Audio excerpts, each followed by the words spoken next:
All right, ladies and gentlemen, let's get this roast session started, shall we? I see you, hybrid. I see you, kitty. Let us begin. Yo, peoples! Kyushu92 here. Welcome to, well, my discussion of Disney's Snow White, both versions. And seeing how and where the remake ended up, and then thinking about where the original went. I am just incredibly curious how things went so incredibly wrong. So, let us go back in time to 1973 when Snow White and the Seven Dwarfs first released. It is the first.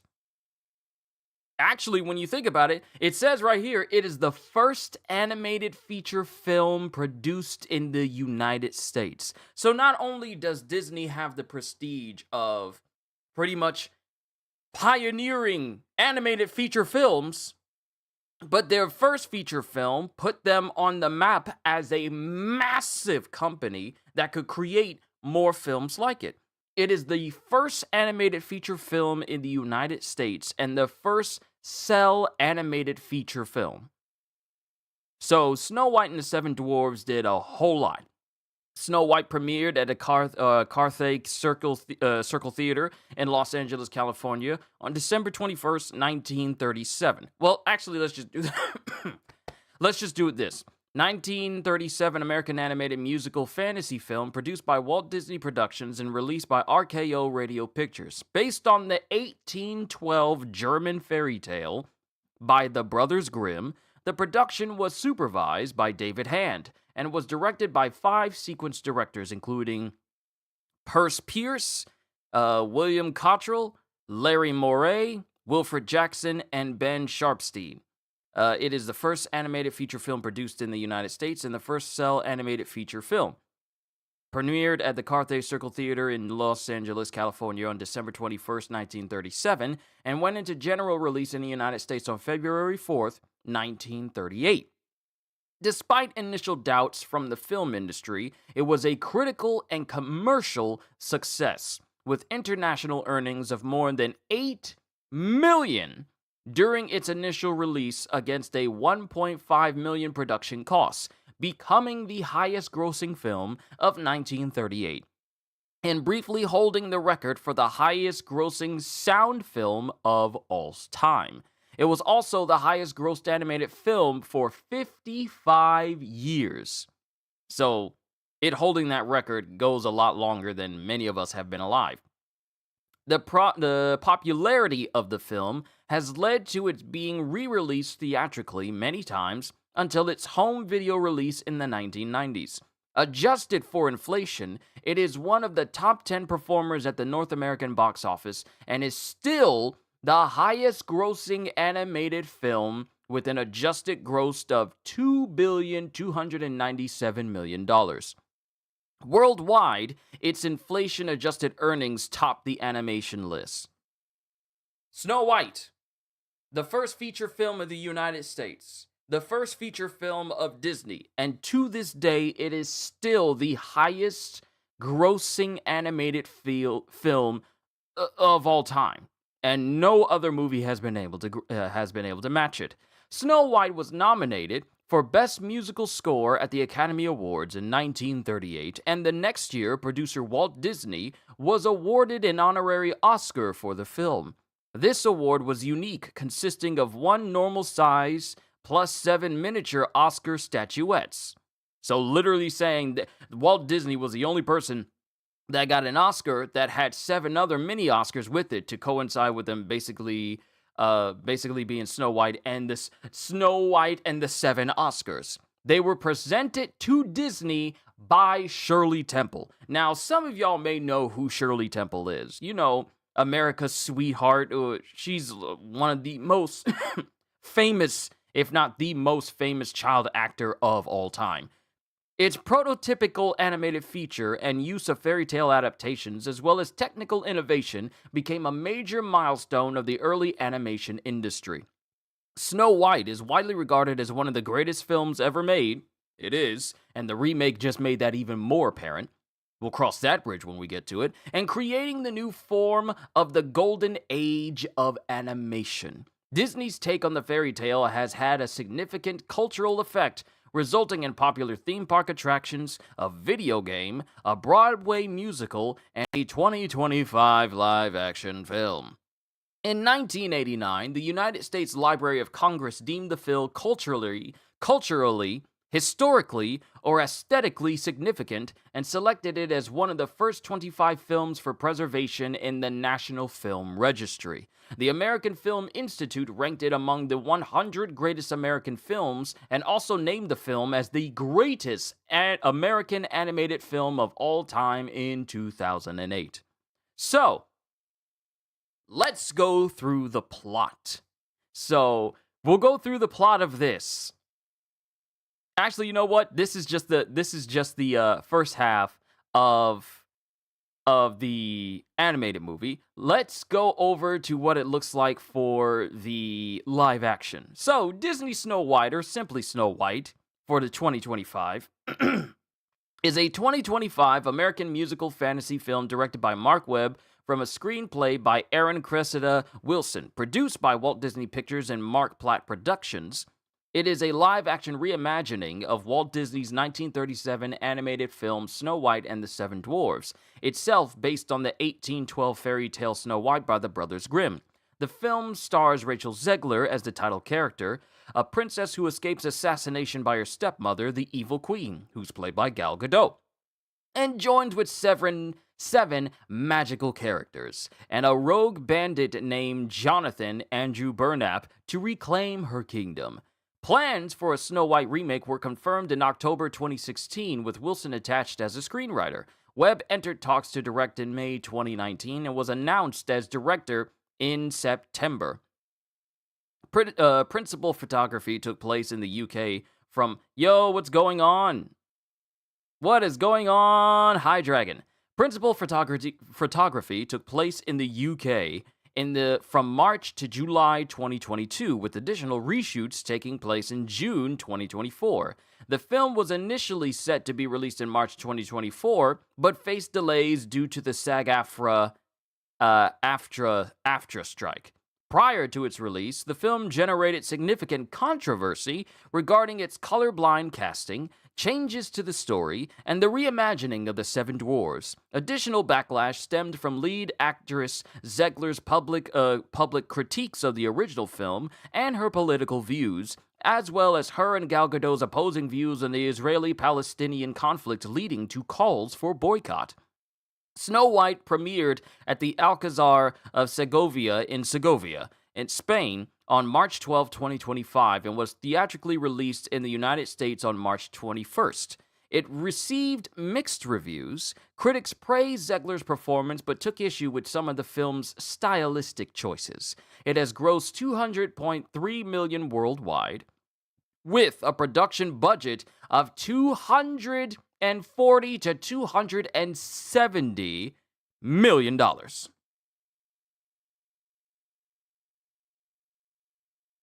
It is one of Disney's most expensive films. It earned way less than what it needed to earn back, because we've looked into this.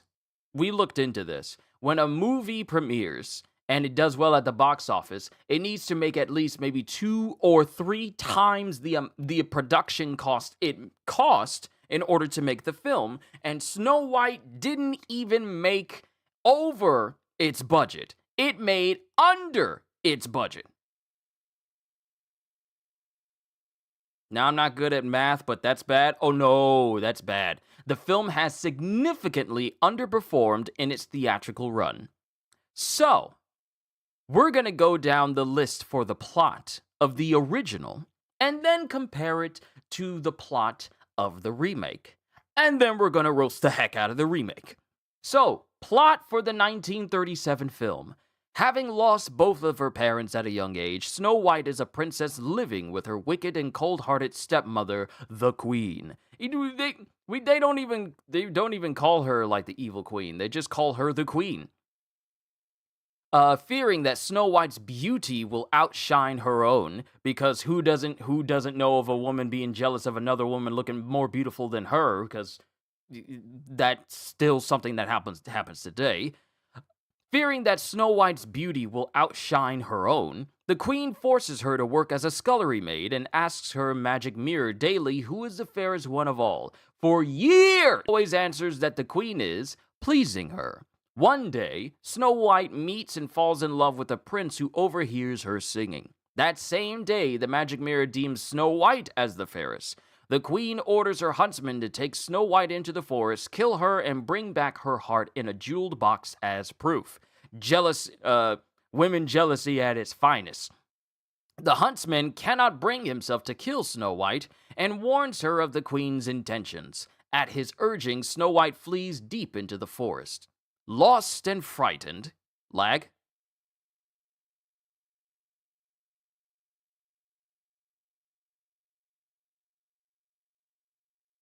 I don't see any lag on my end. So what I understand is that through OBS, none of my settings is what's causing things to lag, but it's something going on with my network as a whole. So I don't know if I need to give OBS more permissions through my network firewall or something, because people have said that you need to do that. But it is something going on. It is something going on with like the connectivity of the network as a whole. Because the only reason why this is behaving normally is because there's a setting in OBS that says dynamically change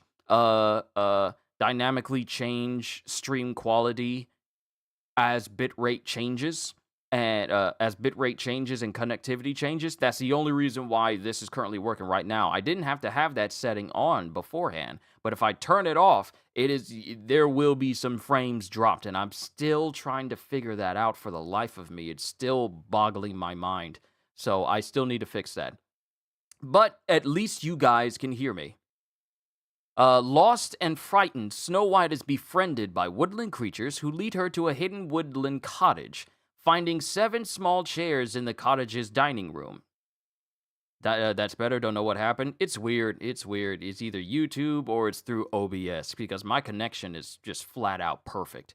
So I gotta fix it. Doom Eternal, Doom the Dark Ages is on the way. And I have something else that I need to announce to all of you guys as soon as I get that video finished. For, I believe, either May or possibly going into June. Kitty, you may know what I'm referring to because I discussed it with you first. Lost and frightened, Snow White is befriended by woodland animals who lead her to a hidden woodland cottage. Finding 7 small chairs in the cottage's dining room, Snow White assumes the cottage is the untidy home of 7 orphaned children. With the animals' help, she proceeds to clean the place and cook a meal. So it's not even a matter of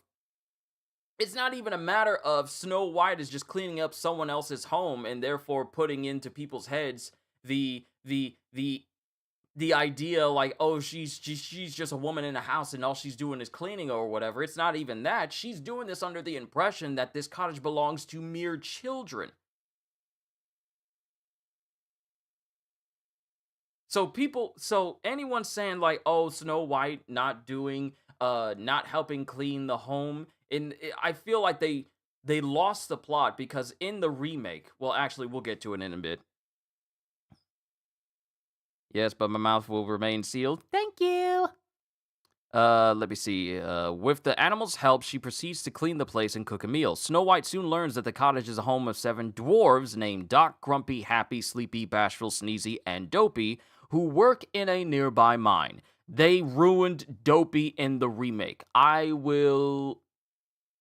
We will get to that. They royally messed up Dopey in the remake, who work in a nearby mine. Returning home, they are alarmed to find their cottage clean and suspect that an intruder has invaded their home. Snow White introduces herself, and the dwarves welcome her after she offers to clean and cook for them. Nothing wrong with that. It ain't got nothing to do with any patriarchal societal demands or anything dumb like that. She's being nice. Snow White keeps house for the dwarves while they mine for jewels during the day, and at night they all sing, play music, and dance, and enjoy everyone's company as platonic living mates. as people who just enjoy each other's company. No ulterior motives. They're just being kind with each other and enjoying each other's company. Back at the castle, the magic mirror reveals that Snow White is still alive and with the dwarves. Enraged that the huntsman tricked her, the queen creates a poisoned apple that will put whoever eats it into a death-like sleep. She learns the curse can be broken by love's first kiss, but is certain Snow White will be buried alive before this can happen. Disney was not scared to horrify children even back then. Using a potion to disguise herself as an old hag, the queen goes to the cottage while the dwarves are away. The animals see through the disguise but are unable to warn Snow White. They rush off to find the dwarves.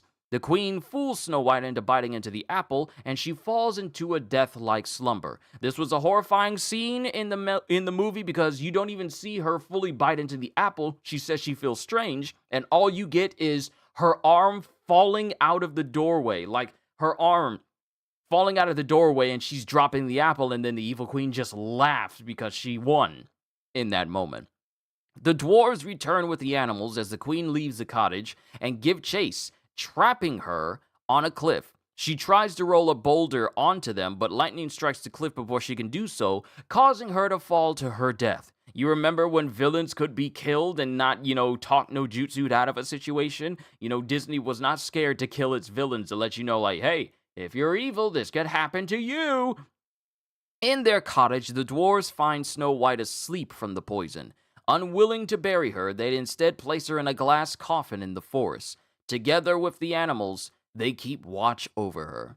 The following spring, the prince learns of Snow White's eternal sleep and visits the coffin. Saddened by her apparent death, he kisses her, breaking the spell and awakening her.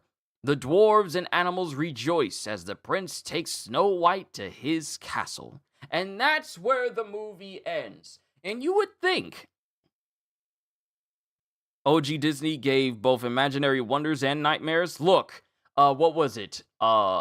What is it? Night on Bold Mountain? Bum, bum, bum, bum, bum, bum, bum, bum. Disney had so many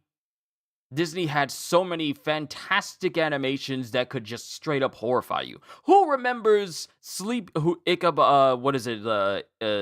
Hollow with the animated Ichabod and then getting chased by the Headless Horseman?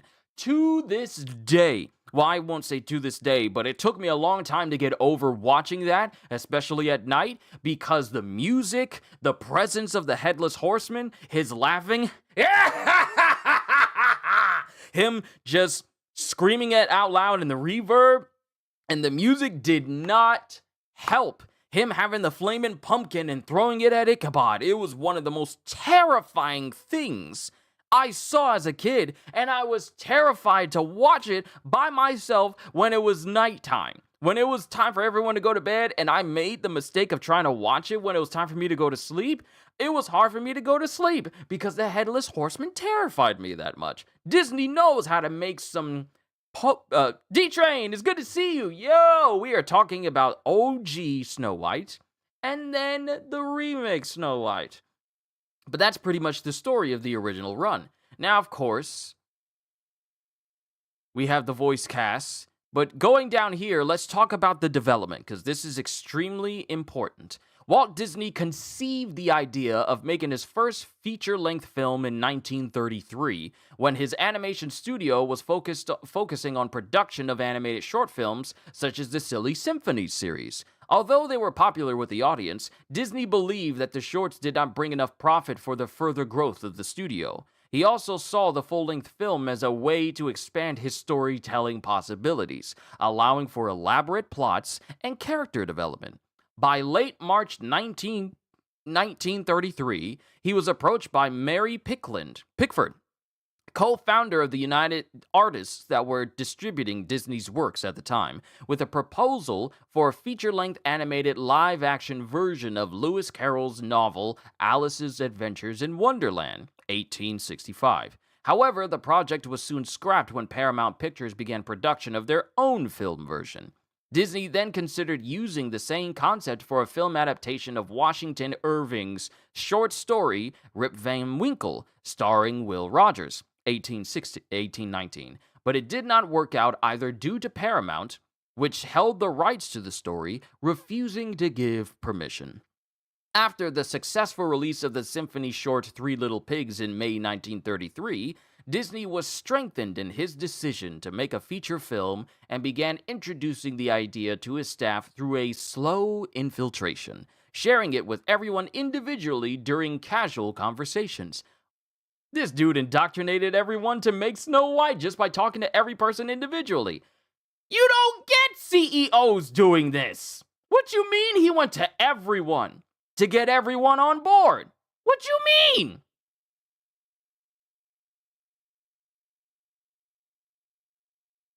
Oh, hanging in there, just chilling here a bit, doing laundry, gonna go to the fair in a bit. Oh, yeah, well, that sounds cool. Also, yeah, like Kitty says, how you doing, D-Train? I hope all has been well with you. After, let me see here, where did I leave off? He entered into negotiations with Marion C. Cooper to produce a full-length animated version of Victor Herbert's 1903 operetta, Babes in Toyland in Technicolor. The project was offered to RKO Radio Pictures, which owned the rights to the play, but RKO executives rejected it. In July 1933, Disney first revealed his plans on making a feature film to the Film Daily, although he had not yet managed to find a response from the United Artists executives. And around the same time, he was approached with an offer for an animated version of Felix Salten's 1923 novel, Bambi, A Life in the Woods, in alliance with Sidney Franklin. Disney eventually rejected the idea, feeling that his studio was not ready for the technical challenges that Bambi would have presented. Smart man. Homer's poems Iliad and Odyssey, as well as Jonathan Swift's 1726 book Gulliver's Travels, were also suggested to Disney at the time.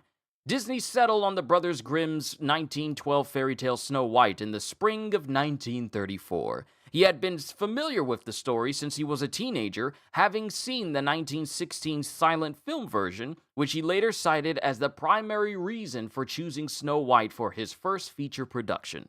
Disney had originally planned to produce Snow White as a silly symphony short, but reconsidered, believing that the story had enough potential for a feature film adaptation. And, wow. He formally announced his plans on Snow White and the Seven Dwarfs to the New York Times in June 1934, estimating that the film could be produced for a budget of $250,000, which was roughly 10 times the budget of an average silly symphony. The project, then known as the Feature Symphony, was initially developed by a small unit of writers that Disney personally supervised, before it was introduced to the studio staff at large on October 30th, 1934, when the basic story outline was completed.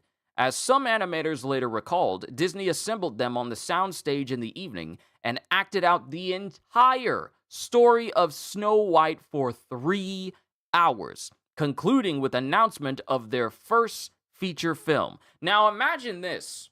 You're an animator, and your boss acts out.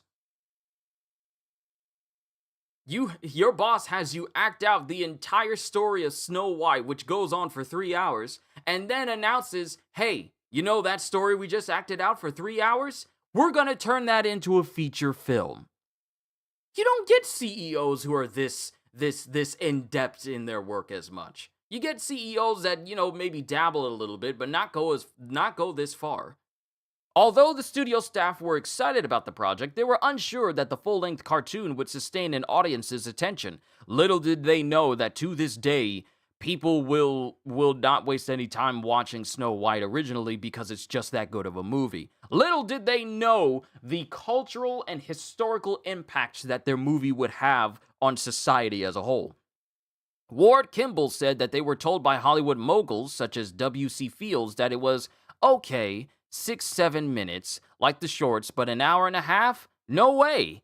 Big reason was that you run out of funny things to do and you have to have a laugh a minute. And the bright colors would hurt your eyes, everybody would get up and walk out. Walt, of course, plugged ahead. He didn't believe that. He felt that if you had a solid story, not only laughs in it, but tragedy, it would go. And Disney was right. Both Disney's wife Lillian and his brother Roy, who was also his business partner, attempted unsuccessfully to talk him out of it, and movie industry insiders derisively referred to the film as Disney's folly while it was in production. No one had any hope that this movie was going to be successful, except Disney. His own wife and brother tried to talk him out of it. Everyone thought it was going to be a joke. So let's continue. Early writing. The earliest known story outline, titled Manuscript, was compiled by staff writer Richard Creedon on August 9th, 1934, featuring 21 pages of suggestions for characters, scenes, and songs, including Someday My Prince Will Come.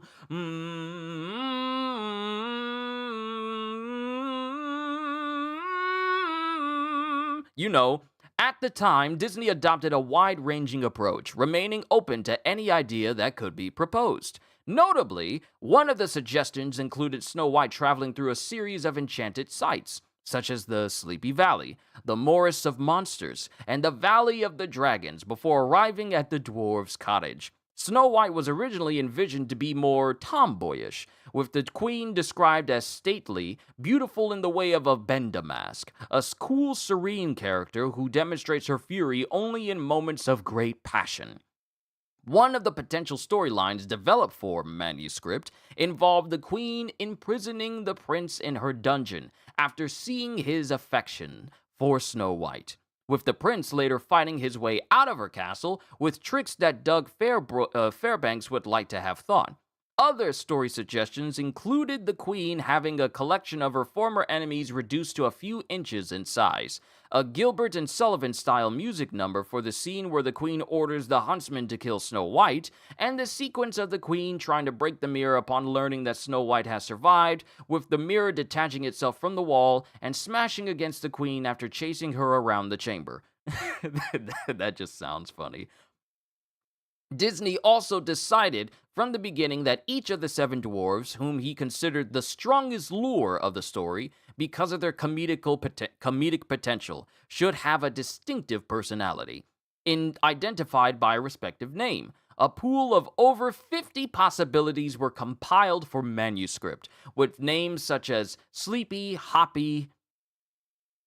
Is that Hoppy? Oh yeah, it's Hoppy because Happy's in there too. Sleepy, Hoppy, Bashful, Happy, Sneezy, Wheezy, Big O Ego, and Awful as the top contenders. In October 1934, Disney began holding weekly story meetings with a small unit of writers, which included Creedon, Larry Morey, Ted Sears, Albert Herder, and Pinto Colvig.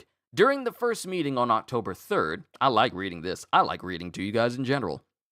During the first meeting on October 3rd, several scenes were proposed. The soup eating, where Snow White has dinner with dwarves, and bed building, where dwarves build a bed for Snow White. Sequences. Snow White teaching the dwarves to pray, and the climactic scene of the dwarves chasing the disguised queen, followed by her death from falling off a cliff. For the next meeting, held on October 9th, a typed sheet was compiled featuring a redefined selection of names for the dwarves: Wheezy, Jumpy, Baldy, Grumpy, Happy, Doc, and Sleepy, and their respective characteristics. Several alternatives were also suggested, including Hickey, Sniffy, Stuffy, Shorty, Burpy, Tubby, Dizzy, and Dopey. From the outset, Disney decided to discard the part from the Grimm's original story where the queen tries to kill Snow White with a tightly laced bodice, but considering retaining the other two attempts, with a poisoned comb and a poisoned apple, both of which were discussed at the meeting. The storyline of the prince's imprisonment by the queen, first introduced in Manuscript, was also elaborated. After failing to kill Snow White with the comb, the queen would throw the prince into a dungeon and use magic to make the skeletons of her previous victims dance for him, identifying one skeleton as Prince Oswald. Yo, E.G., it's good to see you. Yo, I didn't know Disney was pretty much him. Disney was always him. Disney is the definition. Walt Disney himself was the definition of him. But EG, it's good to see you. We're discussing Snow White, both the 1937 film, and then we're going to move on to the 1925 film, talk about everything that went wrong, and why Disney dropped the ball so incredibly hard with that film. Let me see. Storyline. When the disguised queen would have left for the dwarf's cottage with the poisoned apple, Snow White's bird friends were to help the prince escape from the dungeon, fight the queen's guards, and find his horse. The prince would then go after the queen, taking the wrong road in the process. Other discussions included the dwarf's discovery of Snow White in their cottage. Two disguises for the queen, a fat, bulgy peddler and a thin, hawk-faced witch, for each of her attempts to kill Snow White, and the scene of Snow White kissing the dwarves goodbye before they leave for work. At the meeting, Disney also insisted that the writers referred to the dwarves as seven little men, which was maintained for the rest of the production. Other examples of the more comical nature of the story at this point, including suggestions for a fat, batty, cartoon-typed, self-satisfied queen. The prince was also more of a clown and was to serenade Snow White in a more comical fashion. Walt Disney encouraged all staff at the studio to contribute to the story, offering $5 for every gag. Such gags included the dwarves' noses popping over the foot of the bed when they first meet Snow White, which means that whoever got paid $5 for the noses of the dwarves to pop over the bed when they were trying to find out who it was, that was the most profitable $5. That $5 decision helped create a $2 billion film that is still the highest grossing films to this day. That gag for a free $5 helped create the greatest animated film of all time. Disney became concerned that such a comical approach would lessen the plausibility of the characters, and sensing that more time was needed for the development of the Queen, advised in an outline circulated on November 6th that attention be paid exclusively to scenes in which only Snow White, the dwarves, and their bird and animal friends appear. The names and personalities of the dwarves, however, were still open to change. A meeting of November 16th resulting in another outline entitled Dwarves Discover Snow White, which introduced the character of Dopey, who would ultimately prove to be the most successful of the dwarf characterizations. In the original storyboard, Dopey was very talkative, but no suitable voice actors could be found. Mel Blanc, legendary man of 1,000 voices Mel Blanc, was given a try without success. It was suggested to make him mute instead, and it paid off. For the rest of 1934, Disney further developed the story by himself, finding a dilemma in the characterization of the Queen, who he felt could no longer be fat and batty, but a stately beauty type, a possibility already brought up in previous story meetings. Then we go down to reworking. Disney did not focus on the project again until the autumn of 1935. It was believed that the silly symphony short The Goddess of Spring in 1934 may have placed doubt in his studio's abilities to animate a realistic girl. Apparently, a 3-month trip to Europe that summer restored his confidence. At this point, Disney and his writers focused on the scenes in which Snow White and the dwarves are introduced to the audience and each other. He laid out the likely assignments for everyone working on the film in a memorandum.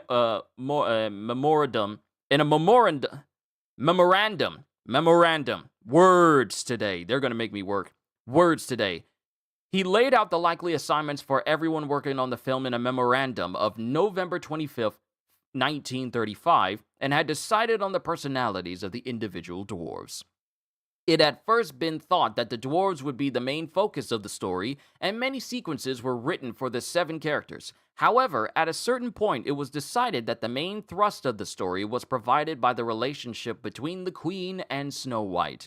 For this reason, several sequences featuring the dwarves were cut from the film. The first, which was animated in its entirety before being cut, showed Doc and Grumpy arguing about whether Snow White should stay with them. Another, also completely animated, would have shown the dwarves eating soup noisily and messily. Snow White unsuccessfully attempts to teach them how to eat like gentlemen. A partially animated sequence involved the dwarves holding a lodge meeting in which they try to think of a gift for Snow White. This was to be followed by the elaborate bed-building sequence in which the dwarves and the forest animals construct and carve a bed for the princess. This was also cut, as it was thought to slow down the movement of the story. The soup-eating and bed-building sequences were animated by Ward Kimball, who was sufficiently discouraged by their removal to consider leaving the studio. Disney, however, persuaded him to stay by promoting Kimball to supervising animator of Jiminy Cricket in his next feature, Pinocchio. Then we get down to casting, because this is perfect. So here's a little side note, but we'll get to that once we read this first excerpt. Adriana Castellotti was the first to be tested for the role of Snow White in September 1934. She was invited to audition after Disney's casting director Roy Scott telephoned her father, who was a vocal coach in Los Angeles, in search for voice talents, and Castellotti, overhearing their conversation, recommended herself for the part. Although Walt Disney was impressed with her voice, he auditioned about 150 other actresses and singers. These included Deanna Durbin, whom Disney rejected because she thought she sounded too mature. Virginia Davis was nearly hired to provide the speaking voice of Snow White, as well as the live-action reference for the character, but eventually dropped out due to finding the contract unacceptable, although some of Davis's miscellaneous vocal tracks were used in the final film. Castellotti was cast as Snow White in September 1935, exactly 1 year after her first audition, and recorded her first tracks on January 20th, 1936. She was called in for 40 days of recording sessions within 2 years, receiving $20 for each day. In total, Castellotti was paid $970. You can then just, divide that by, divide that for inflation. Thelma Hubbard provided Snow White's screams in the forest fight scene, and later voiced the character in the film's 1938 Spanish dub and Lux Radio Theater adaptation. The studio auditioned over a dozen actresses for the role of the Queen before Lucille Laverne was chosen, although several members of Disney staff contended that she sounded a little old for the part. Having portrayed similar characters in Orphans of the Storm of 1921 and A Tale of Two Cities in 1935, Laverne also tried out for the role of the witch, and the animators initially felt that her voice was too smooth and not rough enough until she removed her false teeth. And this is who Lucille Laverne looked like. Lucille Laverne Mitchum. Yep.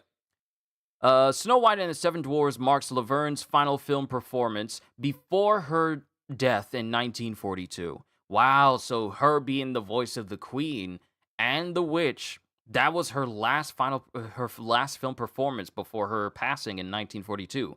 Kenny Baker was temporarily considered for the role of the Prince, with several other actors tested before Harry Stockwell was cast in 1936. Reginald Barlow and Cy Kendall recorded the preliminary dialogue for the Huntsman, but both were deemed unsatisfactory for the final cut. The role was eventually given to Stuart Buchanan, who was hired by the studio as casting director and dialogue coach in 1936. Story meeting notes from October 9th, 1934 indicate that Eddie Holden and Billy Bletcher were initially considered for the role of Doc, until Atwell was cast in early 1936. Radio actor John Gibson initially auditioned for the part of Sleepy and recorded some dialogue at a pre-recording session in February 1936. After reading about the casting in a Variety article, Gilbert, who was known for his signature sneeze, telephoned Disney to try out for the role. Disney agreed to audition him, and upon witnessing Gilbert's sneezing routine, hired him on the spot. Gilbert, what is his name? Gilbert, where's Gilbert? Trying to get his whole name. Gilbert is an individual who is who was like during the vaudevillian days, and you could see him as a character in like Three Stooges shorts.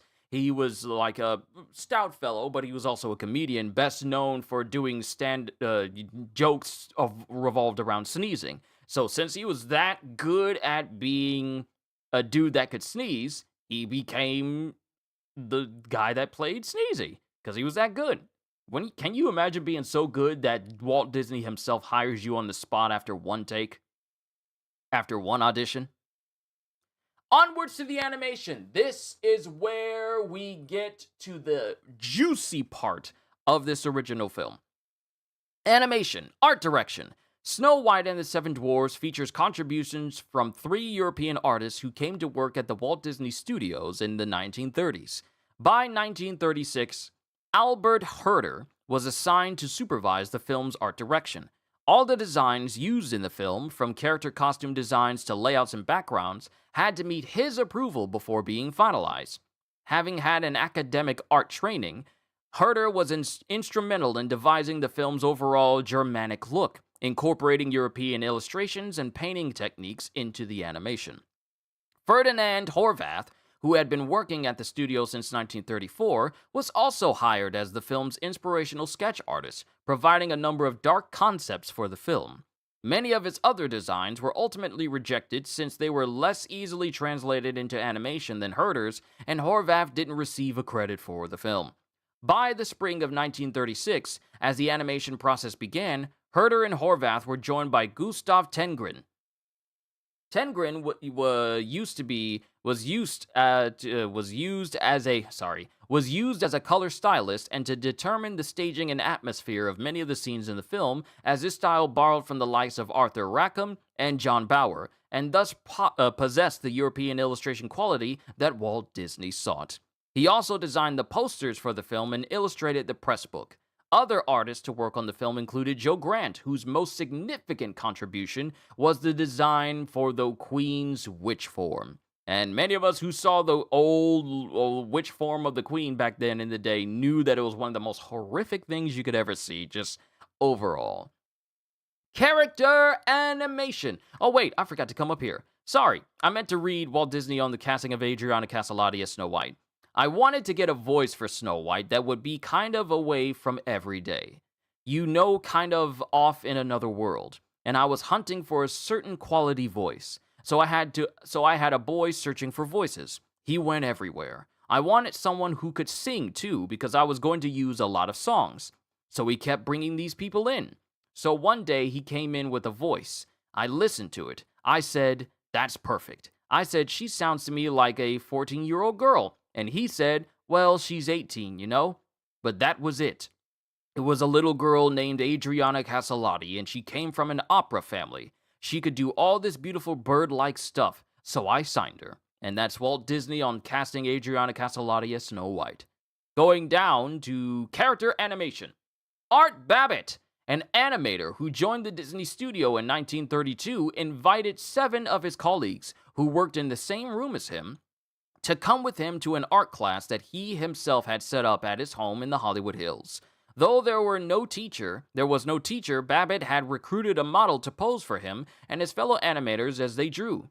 These classes were held weekly. Each week, more animators would come. After 3 weeks, Walt Disney called Babbitt to his office and offered to provide the supplies, working space, and models required if the sessions were moved to the studio.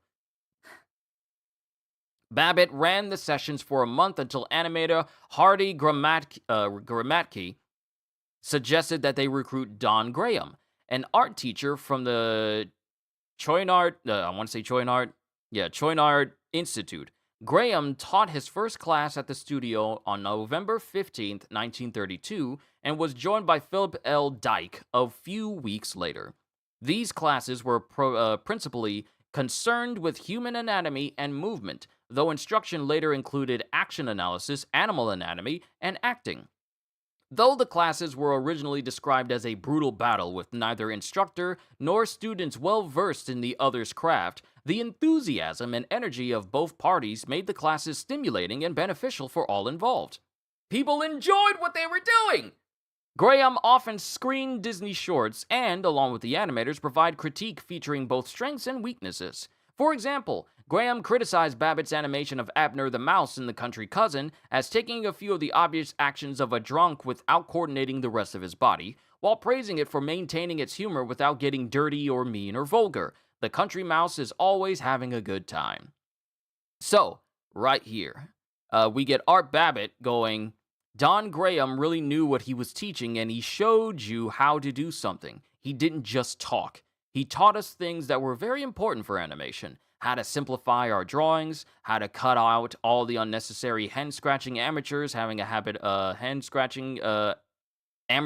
habit of using, He showed us how to make a drawing look solid. He taught us about tension points, like a bent knee, and how the pant leg comes down from that knee, and how important the wrinkles from it are describe to describe form. I learned a heck of a lot from him.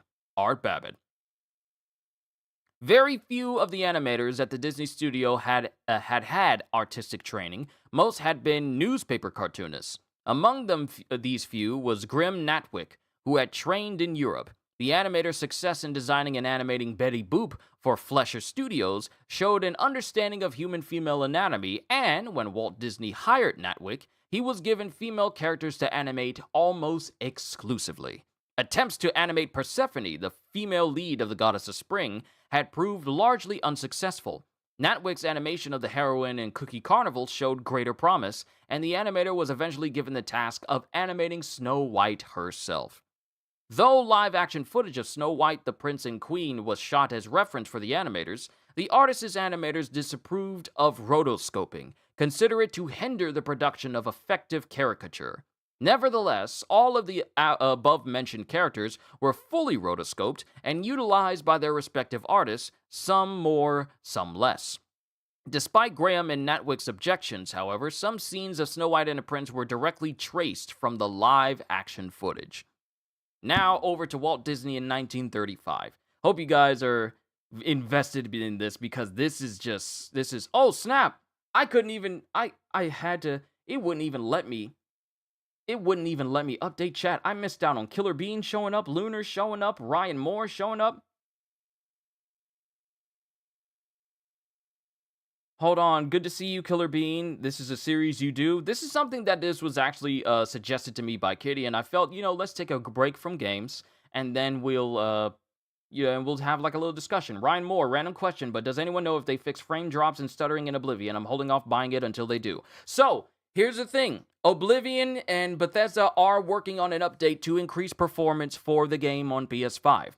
So I would hold until that update actually drops, and then see if that update is actually substantial first. I mean, it's stable as it is right now, but hey, there's nothing wrong with increasing performance. There's nothing wrong. And as Kitty says, it's pretty stable on consoles. You'll be good on consoles, because I managed to get through the whole game, and sure, it has the trademark Bethesda jank, but I was able to get through the game beginning to end, and though there are some frame drops when you're outside, it otherwise runs very smoothly, and you would enjoy yourself. Yeah, PC is the issue. I couldn't even see you guys in chat on my phone because it didn't properly update everyone else who showed up. But, and also, Killer Bean, I do tend to do these sorts of streams sometimes where we're just discussing things. Yeah, I do have sessions where we're just talking and we're just having these big discussions. And, like I said, Kitty suggested that we talk and roast Snow White, especially the 2025 film that recently came out. So we're just giving you the amount of effort that went into the America's very first feature-length film, Disney's first feature-length film, and the greatest animated film and highest-grossing animated film of all time. I figured that this would be a nice change of pace for everybody involved. Walt Disney in 1935. The first duty of the cartoon is not to picture or duplicate real action or things as they actually happen, but to give a caricature of life and action.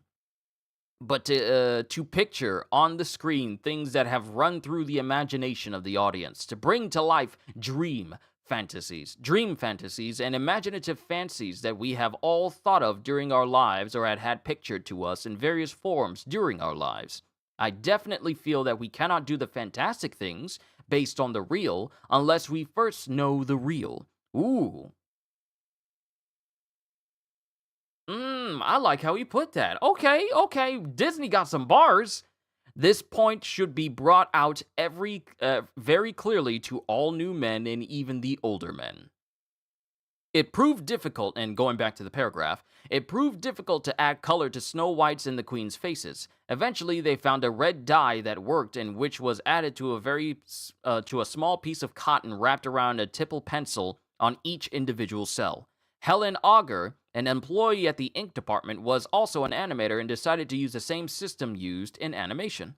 The method was so time-consuming that it was never used again on the same scale. It was also used to a smaller degree in Pinocchio and Fantasia, but after Auger left the studio in 1941, there was no one else with the same skills who could replace her. So you got a question? By all means, Lunar, go ahead. By all means. By all means. I'll move on to music and records, but we'll continue going down. Music and records. The songs in Snow White and the Seven Dwarfs were composed by Frank Churchill and Larry Moray. Paul J. Smith and Leigh Harline composed the incidental music score. Songs from the film include Hi Ho, Someday My Prince Will Come, and Whistle While You Work. Since Disney did not have its own music publishing company at the time, the publishing rights for the music and songs were administered through Born Co. Music Publishers, me in these words, Born Co. Music Publishers, which continues to hold these rights. In later years, the studio was able to acquire back the music rights from many of their other films, but not Snow White, Pinocchio, Dumbo, or most Silly Symphony cartoons. Snow White became the first American film to have a soundtrack album released in conjunction with the feature film. Then we go to cinematic influences. At this time, Disney also encouraged his staff to see a variety of films. These range from the mainstream, such as MGM's Romeo and Juliet in 1936, to which Disney made direct reference in a story meeting pertaining to the scene in which Snow White lies in her glass coffin, to the more obscure, including European silent cinema. Romeo and Juliet also inspired the balcony scene between Snow White and Prince Charming. Snow White and the Seven Dwarfs, as well as two other Disney films to follow it, were influenced by such German expressionist films such as Nosferatu in 1922 and The Cabinet of Dr. Caligari in 1920, both of which were recommended by Disney to his staff. This influence is particularly evident in the scenes of Snow White fleeing through the forest and the Queen's transformation into the witch. The latter scene was also inspired by Dr. Jekyll and Mr. Hyde of 1931, to which Disney made specific reference in story meetings. Why did they do Snow White so dirty? Was it bad casting or just the world? It was bad casting and director, poor choice of people, and even poor direction of the film. Lunar, we're going to get to it. We're going to get to it. Trust me, we're just going down the original film and all the effort and prestige that the original 1937 film gained for itself. And then we're going to compare it to the commercial failure that is the 2025 remake. The 2025 remake is the biggest flop for Disney. It was made on a budget of $240 to $270 million, and it barely made over $200 million. Now, as a company, you need to make 2 to 3 times that amount in the box office overall in order for you to recoup costs from movies. And that price keeps going up as studios keep making more and more expensive films. So, for this movie to make less than the budget that was used to make it, that is... One, it is one of Disney's most expensive films, but also it is a massive blow to Disney because that is $200 million that just went down the drain, and that will never see $1 billion, ever. It's a big flop. No, don't worry, we're going to discuss it. So here, we're looking at all the prestige and capabilities, I'll skip over like the original theatrical run and re-releases, but we'll go down to the critical reception though. Financial issues. Disney had to mortgage his house to help finance the film's production, which eventually ran up a total cost of $1,488,422.74, a massive sum for a feature film in 1937. Midway through, Disney needed a $250,000 loan to finish the film. Disney ran a rough cut for Joseph Rosenberg of Bank of America, who sat impassively during the showing. Then Rosenberg turned to the worried Disney and said, "Walt, that thing is going to make a hatful of money," and approved the loan. So showing this to the Bank of America was enough for him to get approved for a loan for the movie to actually get shown.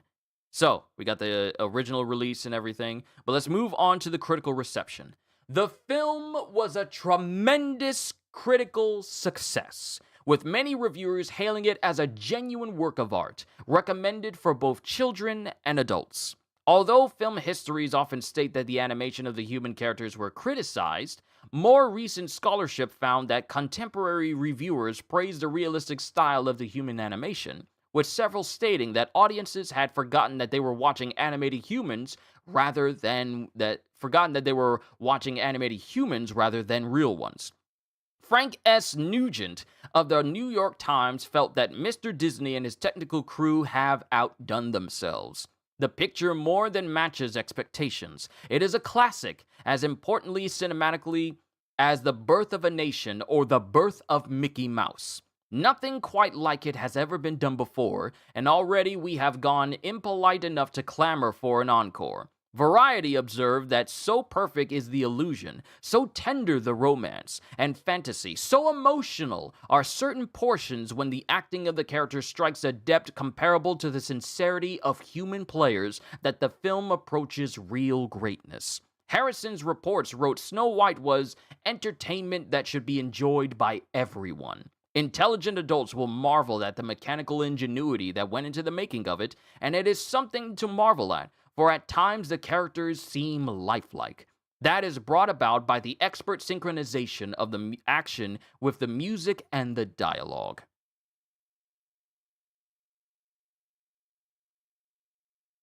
Good grief, that's a chunk of change. 1 million, that's nothing today.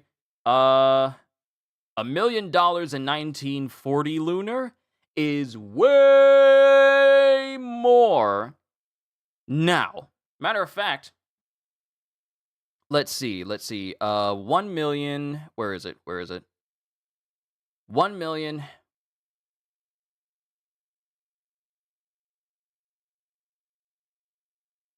$1,488,422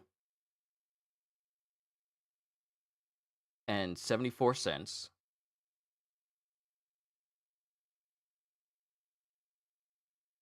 Adjusted for inflation.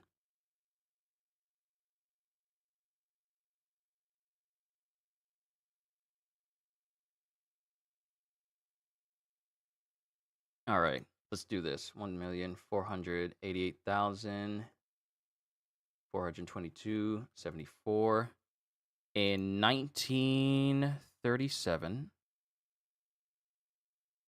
Let's just say 1937 is worth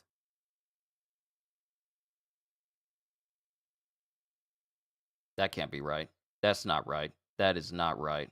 That can't be right. That can't be right. It is not worth 20. That is not $21.86 now. That cannot be right at all. 22 million today. Thank you, Kitty. Thank you. Because this was not working out for me.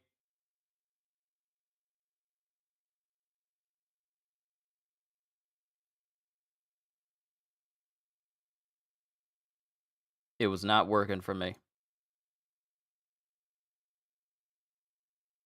Oh, it's actually more than 22. It's actually $33 million. $33 million. And let's say it was back in January. Actually, hold on. 1937, the original release date. Which month? February. No, February 1938. So you might be right, Kitty. You might be right. It might actually be February. No, it's 33. It's $33 million. So you adjusted for inflation, $1 million back then is $33 million now, adjusted for inflation. So, going all the way back down here to the critical reception. At the 11th Academy Awards, the film won an Academy Honorary Award for Walt Disney as a significant screen innovation which has charmed millions and pioneered a great new entertainment field. Disney received a full-size Oscar statuette and 7 miniature ones presented to him by 10-year-old child actress Shirley Temple. The film was also nominated for Best Musical Score. Someday My Prince Will Come has become a jazz standard that has been performed by numerous artists including Buddy Rich, Lee Wiley, Oscar Peterson, Frank Churchill, and Oliver Jones, and was also the title for albums by Miles Davis, by Wynton Kelly, and by Alexis Cole. Noted filmmakers such as Sergei Eisenstein and Charlie Chaplin praised Snow White and the Seven Dwarfs as a notable achievement in cinema. Eisenstein went so far as to call it the greatest film ever made. The film inspired Metro-Goldwyn-Mayer, MGM, to produce its own fantasy film, The Wizard of Oz, in 1939. It's because of Snow White from Disney that we have The Wizard of Oz as a film. It's because of Disney that I could while away the hours, conferring with the flowers, consulting with the rain. Da-da-da-da-da-da. It's because of Snow White that we have that.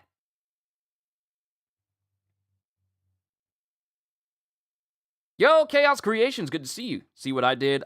Didn't complete the number. Hey, it's all good. It's all good. You're fine. You probably had the right side. You probably left out the sense. But you're fine, still.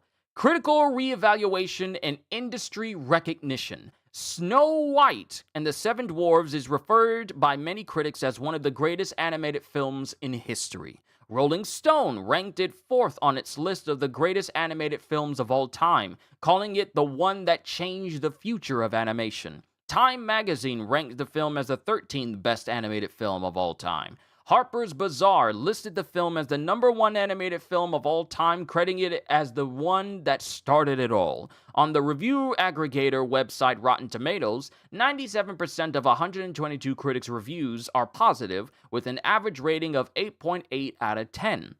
The website's consensus reads, with its involving story and characters, vibrant art, and memorable songs, Snow White and the Seven Dwarfs set the animation standard for decades to come. Metacritic, which uses a weighted average, assigned the film a score of 96 out of 100, based on 15 critics, indicating universal acclaim. In 1987, Snow White was inducted into the Hollywood Walk of Fame, making her the only Disney princess to do so. The American Film Institution, an independent nonprofit organization created in the United States by the National Endowment for the Arts, releases a variety of annual awards, and film lists recognizing excellence in filmmaking. The AFI 100 Years series, which ran from 1998 to 2008, created categorized lists of America's best movies as selected by juries composed from among over 1,500 artists, scholars, critics, and historians. A film's inclusion in one of these lists was based on the film's popularity over time, historical significance, and cultural impact. Snow White and the Seven Dwarfs was selected by juries for inclusion on many AFI lists, including the following: AFI's 100 Years, 100 Movies at number 49, AFI's 100 Years, 100 Movies 10th Anniversary Edition at number 34, AFI's Top 10 #1 Animated Film, AFI's 100 Years, 100 Heroes and Villains, The Queen being ranked the number 10 villain of all time, and AFI's 100 Years, 100 Songs, Someday My Prince Will Come, listing that song as the 19th most greatest song of all time. Then we have home media, let me see, and then legacy. Following the film's release, a number of Snow White-themed merchandise were sold, including hats, dolls, garden seeds, and glasses. The film's merchandise generated sales of $8 million, equivalent to over $100 million adjusted for inflation. Snow White, the original movie, made more money through its merchandise than Snow White 2025 did in its entire run. The film's intellectual property has been franchised across a diverse range of mediums, including a Broadway musical, video games, and theme park rides. Snow White's success led to Disney moving ahead with more feature-length productions. Walt Disney used much of the profits from Snow White and the Seven Dwarfs to finance a new $4.5 million studio in Burbank, the location on which the Walt Disney Studios is located to this day. Within 2 years, the company completed Pinocchio and Fantasia and had begun production on features such as Dumbo, Bambi, Alice in Wonderland, and Peter Pan. As of March 2025, it is the oldest film to have joined the 1 million watch club on Letterboxd, surpassing previous record holder The Wizard of Oz. And I have to feel that because of how poorly the live action movie did, that probably boosted its number. So now it is the oldest film to have joined the 1 million watch club. The film's copyright was renewed in 1965, and as a published work for 1937, it will enter the American public domain on January 1st, 2033. Then, of course, we have comic adaptations, theme parks, video games, Radio City Music Hall stage musical, a canceled prequel, which I'm glad they never did, an exhibition, and, of course, the live-action adaptation. And, of course, it has other appearances as well, and then it shows... And then it shows it. The last time Snow White was referenced in something other than its own live-action film was back in Doctor Strange in the Multiverse of Madness, and also in the credit sequence of the Agatha All Along TV show. That is the legacy of the 1937 Snow White film. Need I say more? We just spent, how long? How long did I spend? How long has it been? How long has it been since I've been speaking? About an hour, right? About an hour. This is the legacy of Disney's first feature-length film, the very first feature-length animated film in America, and also one that is regarded as one of the greatest films of all time. Its prestige knows no bounds, and people now look at this film even more because of what we're about to read next. So we had a good time. We had fun. We marveled at the efforts put in by Disney and his staff, just how involved he was with this film, all the efforts it took to achieve what we got from the 1937 film, all efforts that didn't have to worry about trying to appease anyone on social media, because social media wasn't even a thing back then. It was just people there to create magic. And it was something revolutionary at the time. We've read about it. We've read about how great this film was and why it deserves every single reward and award that it has earned. It's earned its Hollywood Walk of Fame. It's earned everything. Now comes the tough part.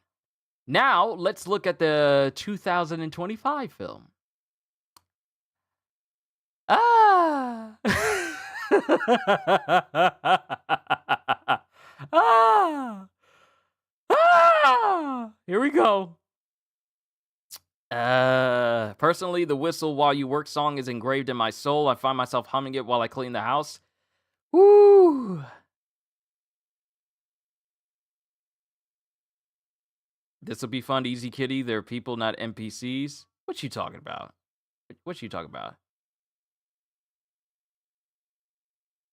Nah, they got it coming. All right, let's go. So, we already read the plot of the original one.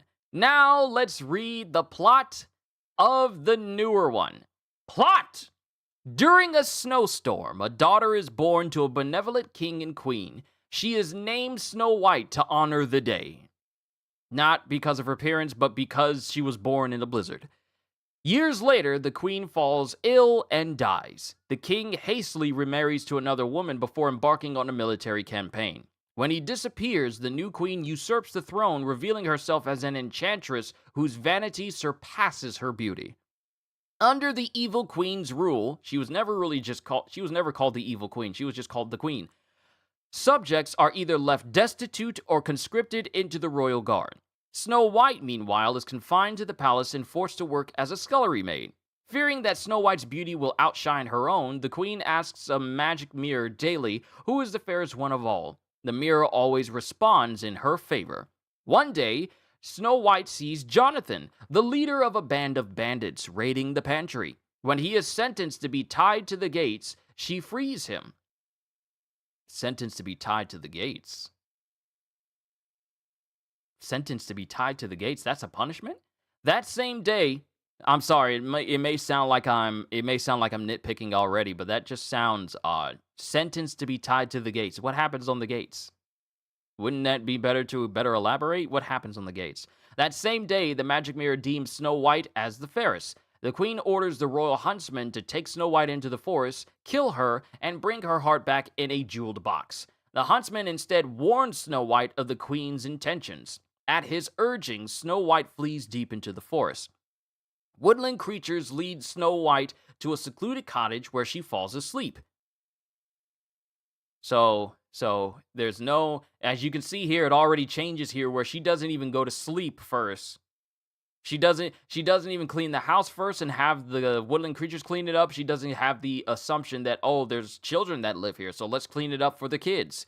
She doesn't do that. She just goes to sleep. She awakens later that night to find herself confronted by the owners, 7 magical beings. Now, mind you, the dwarves were never magical in the original film, who work in a diamond mine. They take pity on her and agree to let her stay. Meanwhile, the queen, having learned from the magic mirror that Snow White is still alive, imprisons the huntsman before ordering a manhunt. The huntsman was never that important for him to be in prison, so, you know, they're just... Snow White and Jonathan meet again in the forest and fend off the guards alongside the bandits. What? Snow White fighting? She fighting? What? The two realize their feelings for each other before Jonathan departs to find the king, whom Snow White believes may still be alive. Jonathan is captured by the guards and imprisoned by the queen, who deduces Snow White's whereabouts. Retreating to her secret chambers, she transforms into a peddler woman and creates a poisoned apple to curse Snow White with the sleeping death. After Snow White's friends leave for work, the queen finds their cottage and tricks Snow White into eating the apple by saying she is an ally of Jonathan's. She then reveals to her stepdaughter that she killed her father.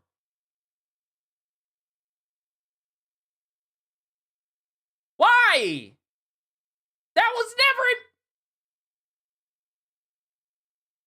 Okay, so this moment right here already reeks of, oh, they're trying to create and force tension to give us an even greater reason to hate the evil queen. Why?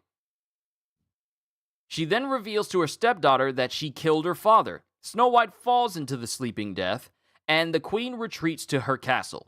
Snow White's friends find her sleeping body upon returning. Having escaped, Jonathan arrives to discover her dead and mournfully kisses her. Snow White awakens and rallies her friends and Jonathan's bandits to overthrow the evil queen. So, you know, girl boss. You gotta have a girl boss moment. Snow White confronts her stepmother, who forcefully goads her to take the throne, placing a diamond dagger in her hand. Snow White refuses to hurt her, reminding the people what the kingdom used to be like under her parents' rule.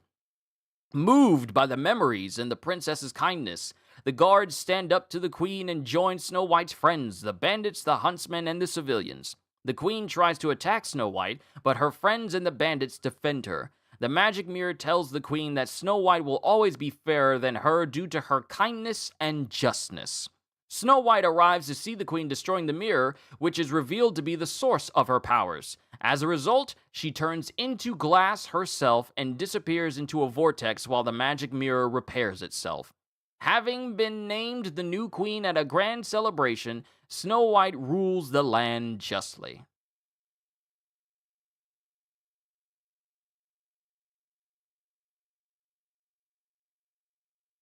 Wasn't that the most boring dialogue, the most boring synopsis you ever heard?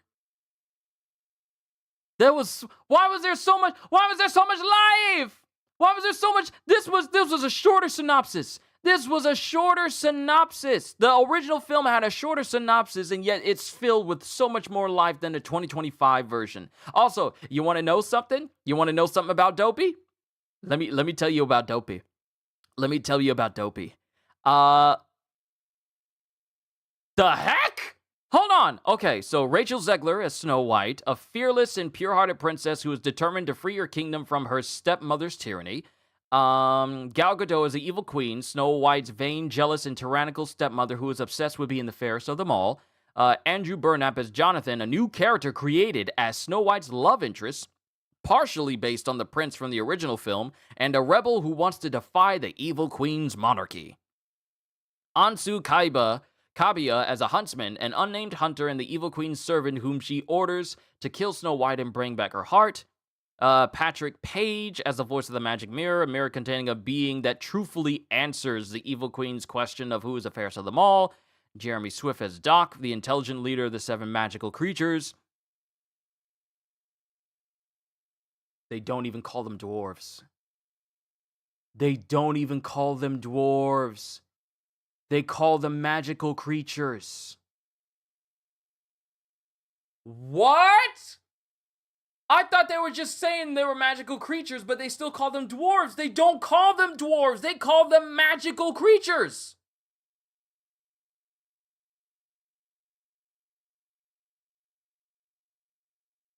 This whole time, I thought they were called dwarves, but no, they're just called magical creatures. An intelligent leader of the 7 magical creatures, a shy member of the 7 magical creatures, a member, and Dopey, a member of the 7 magical creatures who does not speak and makes other sounds until after Jonathan wakes Snow White from her sleeping death. It is later revealed that Dopey is the narrator of the film, because apparently he has this professional voice. And apparently, in the movie, here's what you're going to love about this thing, about what they did about Dopey, what they did to Dopey. Apparently, and I think I talked about this beforehand. No, I didn't.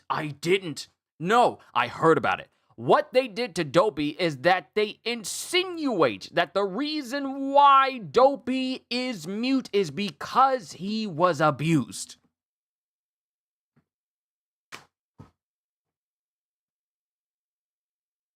I'm gonna give y'all a minute to process what I just said. I'm gonna give you a minute.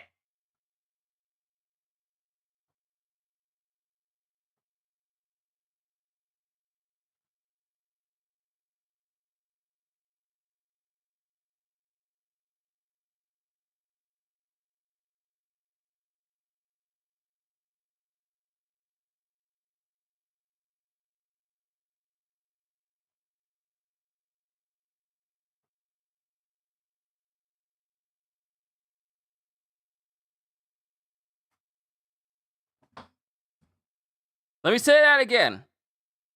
The reason why Dopey is quiet is that it's insinuated that Dopey was either made fun of or abused.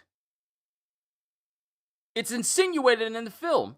Because they were saying like either he can speak or he chooses not to. Or there's another reason why he can't speak. So they're insinuating that there's another underlying reason why Dopey is mute, and not just because he's just mute, period. Let's see. Grouchy, member of the 7 magical creatures. Sneezy, a member of the 7 magical creatures who sneezes a lot. Cheerful, member of the 7 magical creatures. A tired member of the 7 magical creatures. Additionally, yada yada. No one cares. No one cares about any of this. So, that's the plot. That's the plot. So let's move on to the development. On October 31st, 2016, The Hollywood Reporter reported that Walt Disney Pictures was developing a live-action remake of Snow White and the 7 Dwarves with Mark Platt, an avid fan of the... you're calm?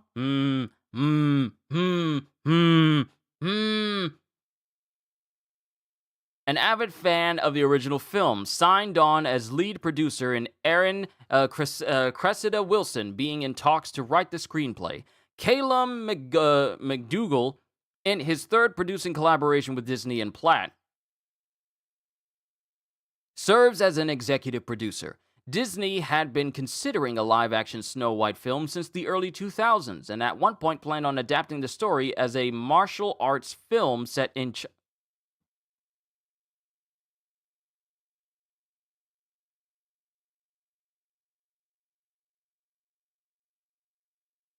and at one point planned on adapting the story as a martial arts film set in China?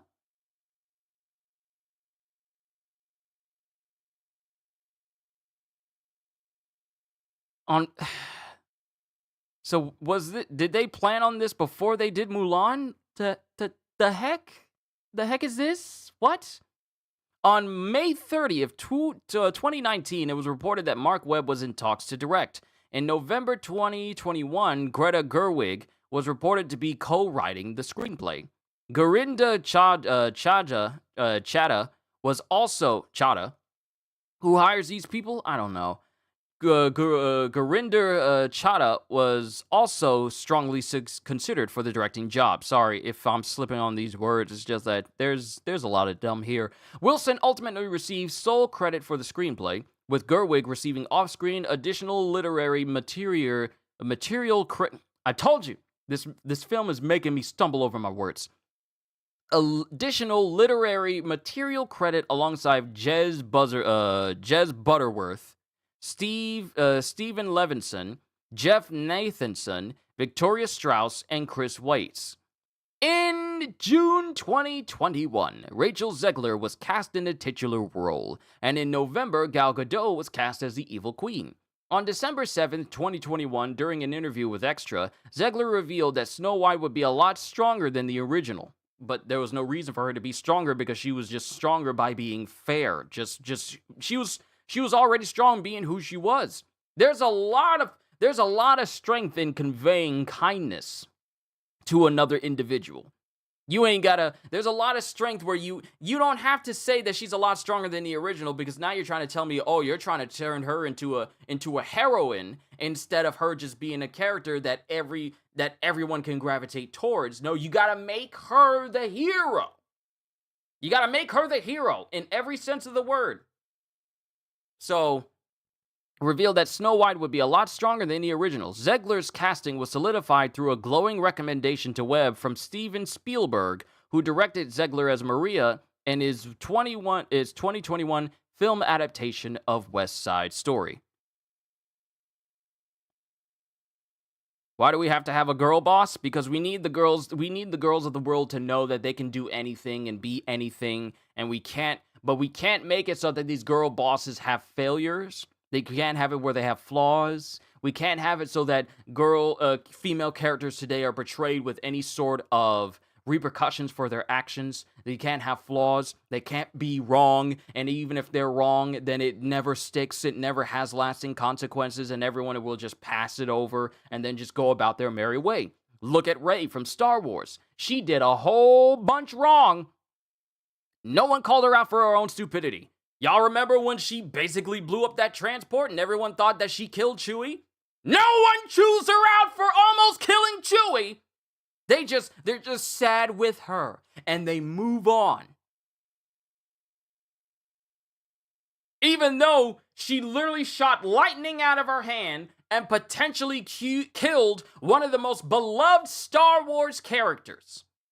But no one reprimands her saying, like, what were you thinking? Nothing like that, because we can't have any female characters in movies and TV shows today be reprimanded for potentially doing something wrong.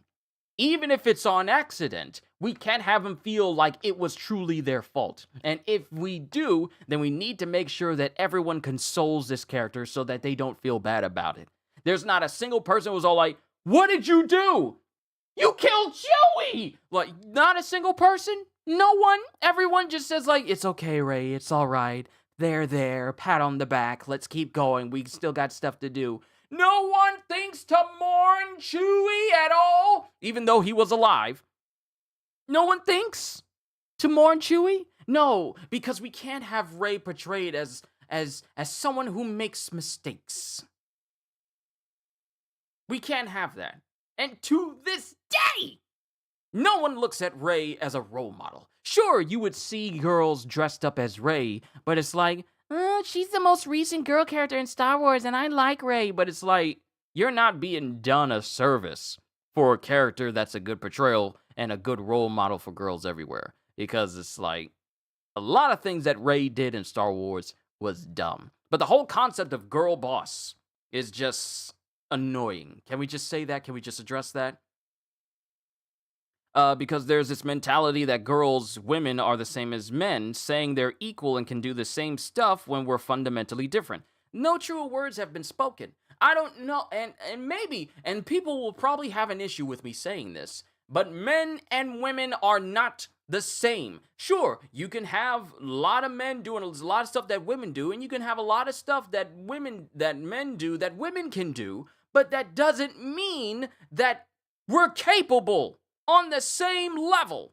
It's a physical impossibility. There are just things that you don't ever see. If we're equal, how come we don't have women's boxing?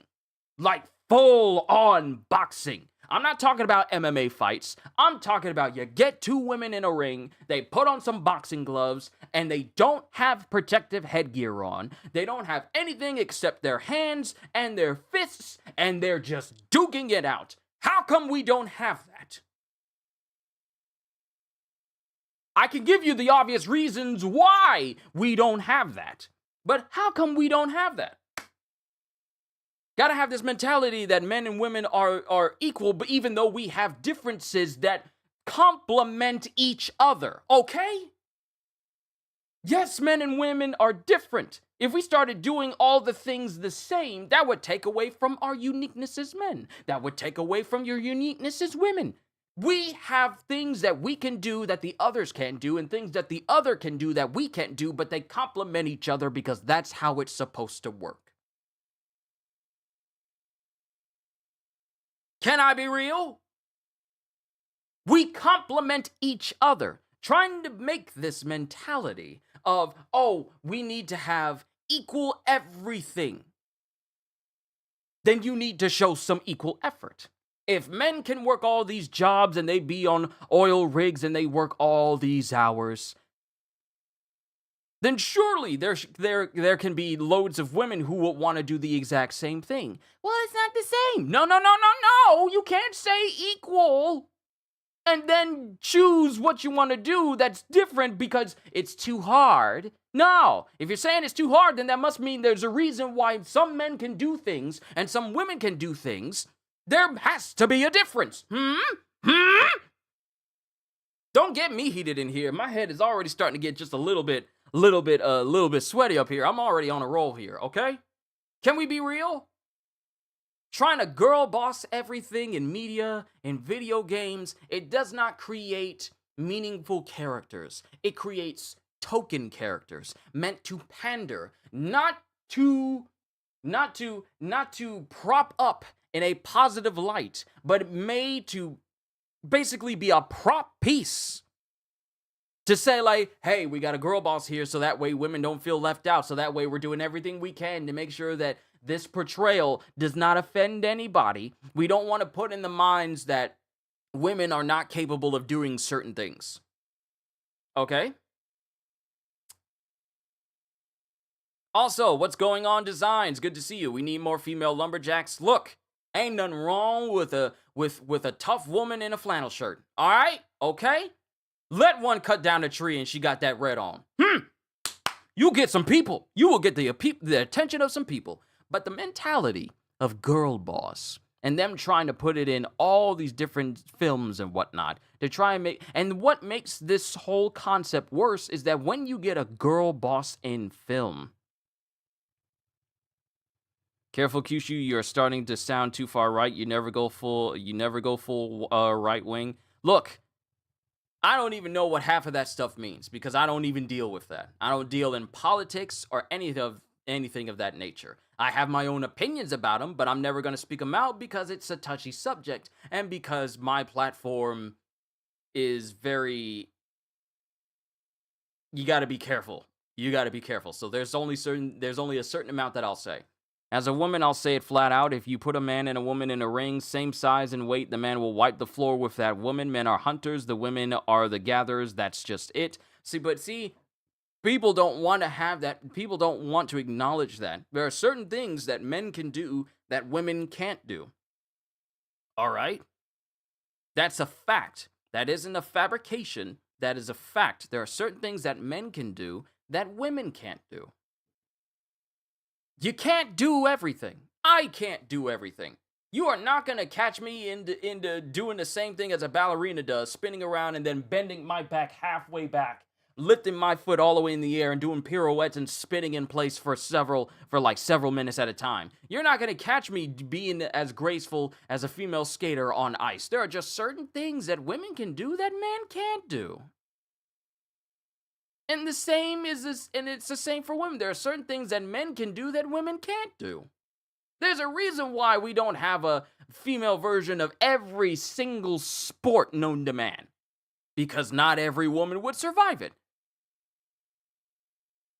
No, politics does not belong here. Nope. It does not. But there's just certain things that the girl boss should be hot and she should have a gun like Roberta or that one girl from Kaiju number 8. Are you talking about Mina? Are you talking about Mina? I wouldn't put them in a category of girl boss though. Like I honestly feel that concept is non-existent when it comes to characters from manga and anime.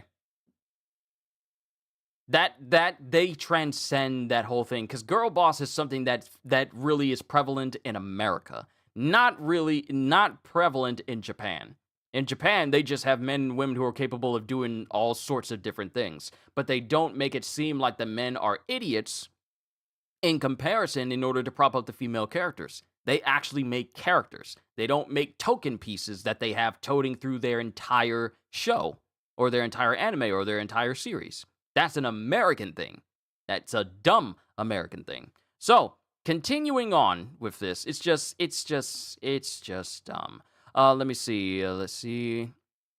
It revealed let's see. Where did I leave off? New casting search for an actress to star as a younger version of Snow White was launched, and Amelia Foucher was cast. On January 12, 2022, Andrew Burnap was cast as a new character named Jonathan in the lead male role, replacing the character of the Prince.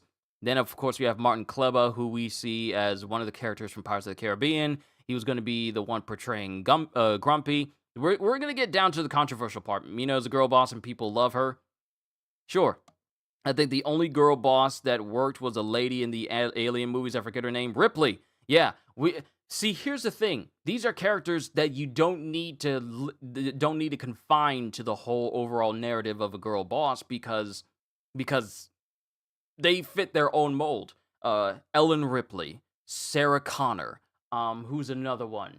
I want to say Laura Croft was a good one as well. These are video game characters and film characters. There are many characters who are just like absolute amazing women that were capable of being just as tough as men, but they didn't do it as a way of diminishing how valuable men were around them. There's a difference. But I see what you mean. Yeah, exactly. Let me see. It's Mark Clever reveal you'll be portraying Grumpy. Kleba previously played similar dwarf roles in prior productions based on Snow White and the 2001 made-for-television film Snow White, the Fairest of them all. I remember this movie with I remember this was the one with Miranda Richardson. I remember this one from a long time ago. Got to go back to work. See you. All right, Lunar, it was good seeing you here. The one that had the robot she walked in. Ah, yeah, the walker. Get away from her. Yeah, you know the rest of it, because I don't use profanity. But, yeah, Lunar, you have a great day. I'm going to continue on because we still got more to talk about this film. And in the 2012 fantasy comedy Mirror Mirror as Butcher, Colin Michael Carmichael appears. It just says Colin Michael Carmichael appears.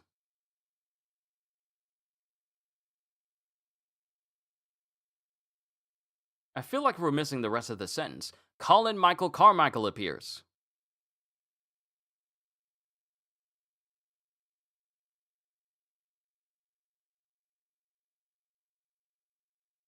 That's weird. In February 2025, Barth Feldman, Titus Burgess, Jason Kravitz, George Salazar, Jeremy Swift, and Andy Grotelushin were all cast as the remaining members of the Seven Dwarves, with Salazar and Grotelushin both making their film debuts.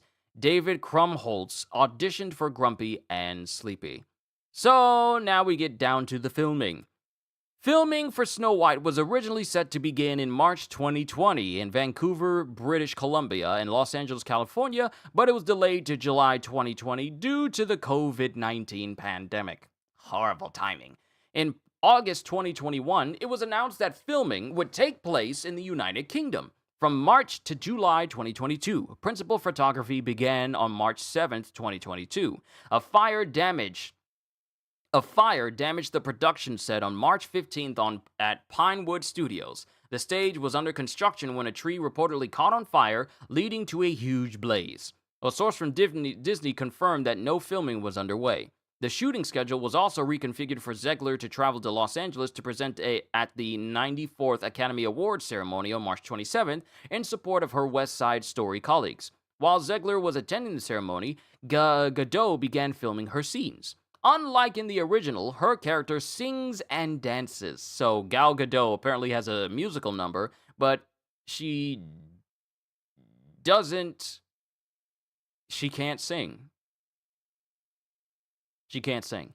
On April 22nd, Gadot confirmed that she had completed filming her scenes, much later adding that she enjoyed playing the role of the first Disney villain and that she was able to make a more dramatic role by changing her voice due to the film being a musical. Unfortunately, Gal Gadot also has a reputation of not really being the best of actresses in terms of acting capabilities, and that's pretty much it. So, On July 13th, by changing her voice due to the film being a musical. On July 13th, Zegler revealed that filming had wrapped. Mandy Moore, known for her work on La La Land, choreographed the musical sequences. Mandy Moore?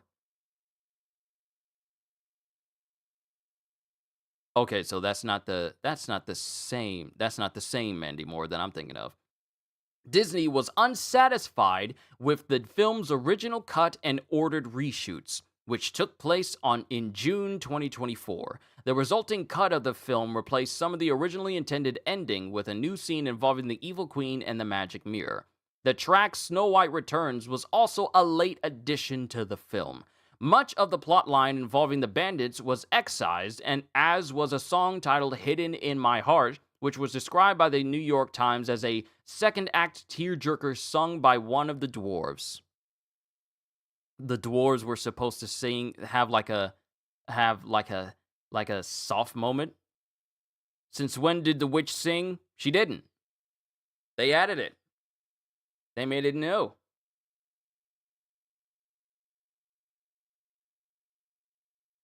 It's new. Don't you like the new?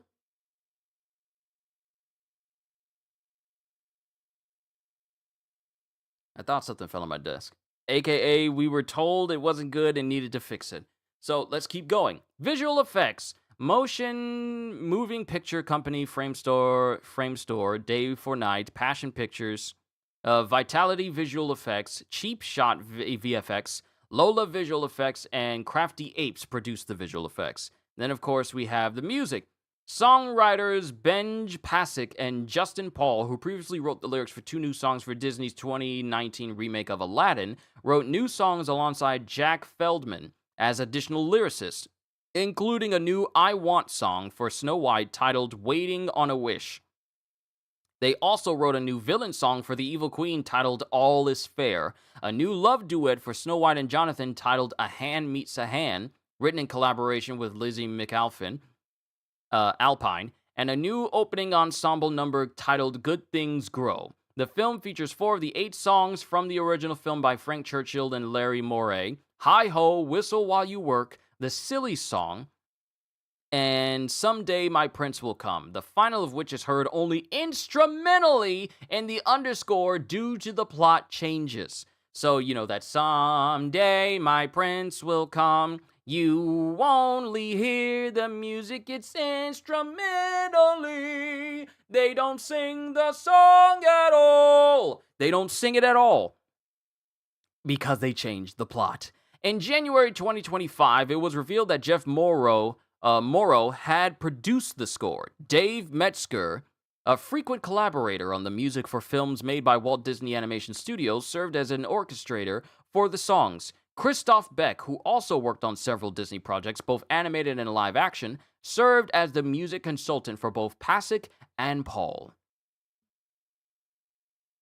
On March 4th, 2025, it was announced that the soundtrack album would be released on March 14th by Walt Disney Records, with Waiting on a Wish released to the public the same day as the lead single. A deluxe edition of the album was released on March 20th, 2025, featuring instrumental versions of the songs and Morrow's underscore. So, then we have marketing.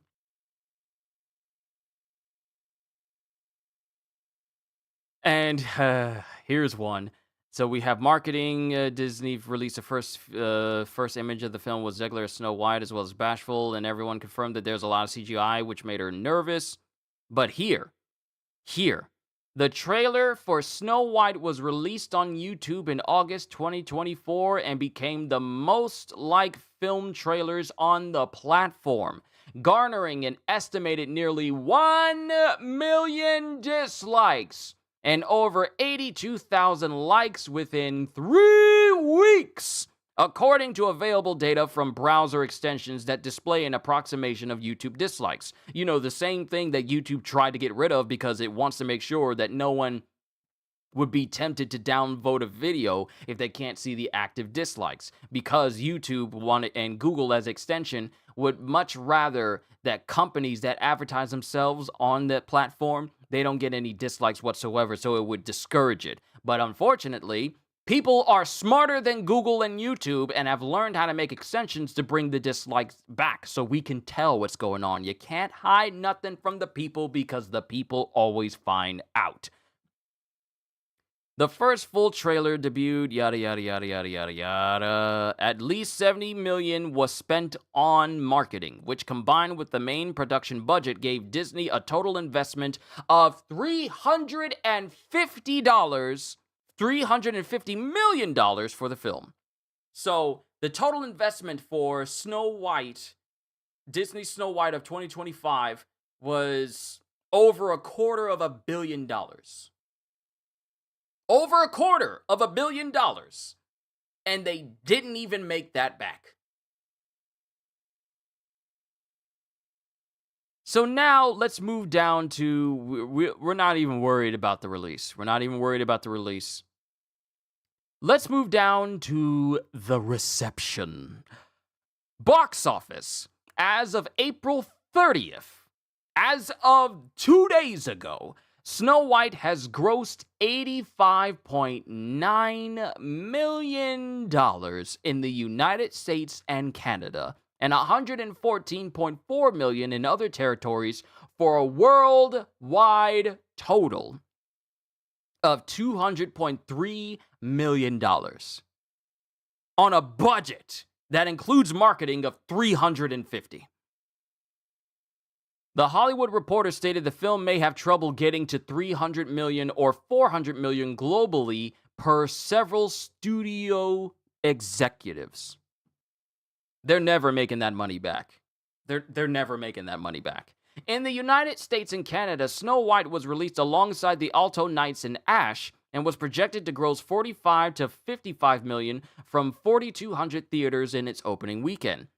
It was initially projected to gross $63 to $70 million, with analysts comparing this projection to the $69.4 million opening of Maleficent, and believing that the film would overcome its controversies and fare well financially, given there being no strong competition against it on opening weekend. But in late February, however, projections were lowered. The film made $16 million on its first day, including an estimated $3.5 million in Thursday previews. It went on to debut to $42.2 million, slightly below projections, but still managing to top the box office due to little competition. The low opening was attributed by The Hollywood Reporters to so-so audience scores and underwhelming reviews. Business Insider reported that the film's behind-the-scenes controversies likely had little impact on its box office performance. No, it had a lot. Stop. Don't even try to make it seem like what was going on in the background, it's that had little effect on the box office. No, it pretty much had a vast majority of things that was going on in the box office. Changing in the background behind the scenes, changing the dwarves from people who could actually physically portray those roles and then turning them into CGI monstrosities. Nah, that doesn't have any effect on the box office.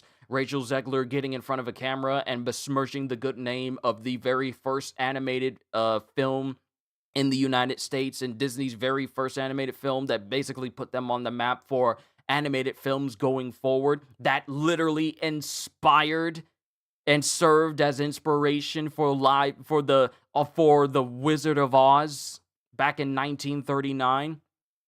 But no, nothing in the background had little impact on the box office performance. Right. While Deadline reported that the film's financial performance could primarily be attributed to its marketing, the source material failing to resonate with younger audiences, and negative buzz surrounding the film's visuals, Deadline understands. In its second weekend, the film made $14.3 million, dropping 66%, finishing second behind newcomer A Working Man, the Jason Statham film, and then $6.1 million in its third weekend, falling to fourth. Welcome back, EG. We also got to talk about that rating. Oh, we will. I'm gonna pull up IMDb's rating for Snow White. We're gonna pull it up because it's ridiculous. It's crazy. It's crazy how low Disney's Snow White film has ranked on IMDb right now. Critical response. The film received mixed reviews. On the review aggregator website Rotten Tomatoes, 40% of 250 critics' reviews are positive, with an average rating of 5.2 out of 10. Mind you, the average score for the original Snow White was 8.8 out of 10. This one was 5.2. The website's consensus reads, Snow White is hardly a grumpy time at the movies thanks to Rachel Zegler's luminous star turn, but its bashful treatment of the source material, along with some dopey stylistic choices, won't make everyone happy either. Rotten Tomatoes also reported that critics thought Zegler was one huge highlight of the film, but Gadot's reception is mixed, as are the CGI dwarves. Metacritic, which uses a weighted average, assigned the film a score of 50 out of 100 based on 51 critics, indicating mixed or average reviews. Audiences polled by CinemaScore gave the film an average rating of B+ on an A+ to F scale, while those surveyed by PostTrack gave it an average rating of 3 out of 5 stars, with 43% saying they would definitely recommend it. To each their own. I wouldn't.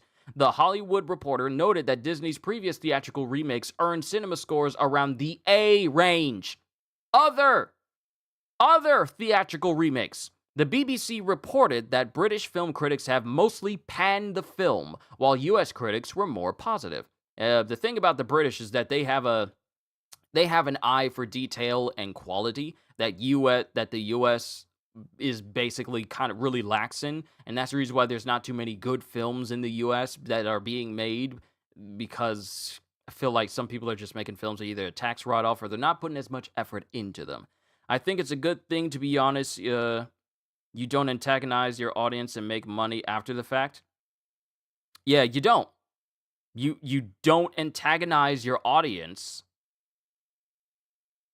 then try to silence your audiences, because because I'm still shocked that Disney didn't close down the comments for their Snow White trailer. It wouldn't have stopped the dislikes. It would actually kind of propelled it even further. So I'm shocked that they never turned those off. We never would have gotten the funny comments on the Snow White trailer as a song videos and streams. Thank you for that, by the way. Those were very successful when we did those. We wouldn't have gotten those if they hadn't left comments open. But you don't make fun of the source material and then make fun of the people who enjoy the source material over the remake and then expect to make $1 billion and think that this is going to be a meaningful a meaningful way of making more people introduced to this film. Kate C. Steffen of Variety lauded Zegler's performance, praising her as a shining supernova, and her character as having newfound depth through her fervent desire to become the leader her father believed she could be. A plot point literally no one cared about. Sindant Adlaka of IGN called the film the best Disney live-action remake in a decade. Sorry, but the Alice in Wonderland films were good. And says that it adapts the broad strokes of the original while fleshing out its themes. No, it doesn't. Stop it. Then again, you can't really trust reviews from IGN because there's the same individuals that would give a lower score to Black Myth Wukong, but somehow give a higher score to Dragon Age Veilguard for some reason. So they really can't be trusted at all. Watch Disney take all the way the wrong messages from this, though. Oh, of course they are. Doing my book report while listening to Hopes and Dreams. Now's my chance to be a big shot. Hey, EG, strive for the best. That's what I'm doing. I'm aiming for 100,000 subscribers, and that's just the start. Don't think that you are incapable of not achieving what you want. Everyone is capable. Everyone here. You guys, you, and you. Yes, you, sitting down, looking at me either on your phone or on your PC or maybe possibly on your television. You are capable. You are extremely capable. Let's see. Brian Truitt of USA Today wrote that it finds modern relevance amid the old material. Patrick Gomez of Entertainment Weekly described the film saying Disney's best live-action remake is the fairest of them all. No, it's not. Nicholas Barber of the BBC wrote, Yes, real reviewers. Thank you, Great Britain. Nicholas Barber of the BBC wrote, the story is cluttered, the tone is muddled, and the pacing is off. Again, that doesn't make the film a disaster. In some ways, the identity crisis is what makes it worth seeing. Ooh. Whitney Seybold of Slash Film wrote, it's hollow, but unlike some more recent remakes, it seems to have thoughts in its head. David Rooney of The Hollywood Reporter wrote of the premise, if that sounds like the standard female empowerment template that's almost obligatory in contemporary fairy tale retreads, it more or less is. But the incandescent Zegler sells it with conviction and heart. Daniel Bayer of Awards Watch wrote, Mark Webb gets the job done with minimum muss and fuss, and whatever Zegler is on screen, the film manages to conjure up some of that good old Disney magic. Dan Rubens of Slant calls it a fairly paint-by-numbers exercise in updating a quintessential but unquestionably quaint property for modern consumption. Amy Nicholson of the Los Angeles Times wrote that the film is a fascinating case study in today's impossible contradictions, a magic mirror reflecting the tensions of the current times. Nell Minow of RogerEbert.com gave the film 2.5 stars out of 4 and wrote, some parts of the film work better than others, but none of it has the sweetness and imagination of the animated feature. This Snow White is not the fairest of them all, it's just, well, fair. Peter Bradshaw of The Guardian calls it exhaustingly awful, with tiresome pseudo-progressive additions, and criticized Zegler and Godot's roles as the dullest performances of their lives. Johnny Olensky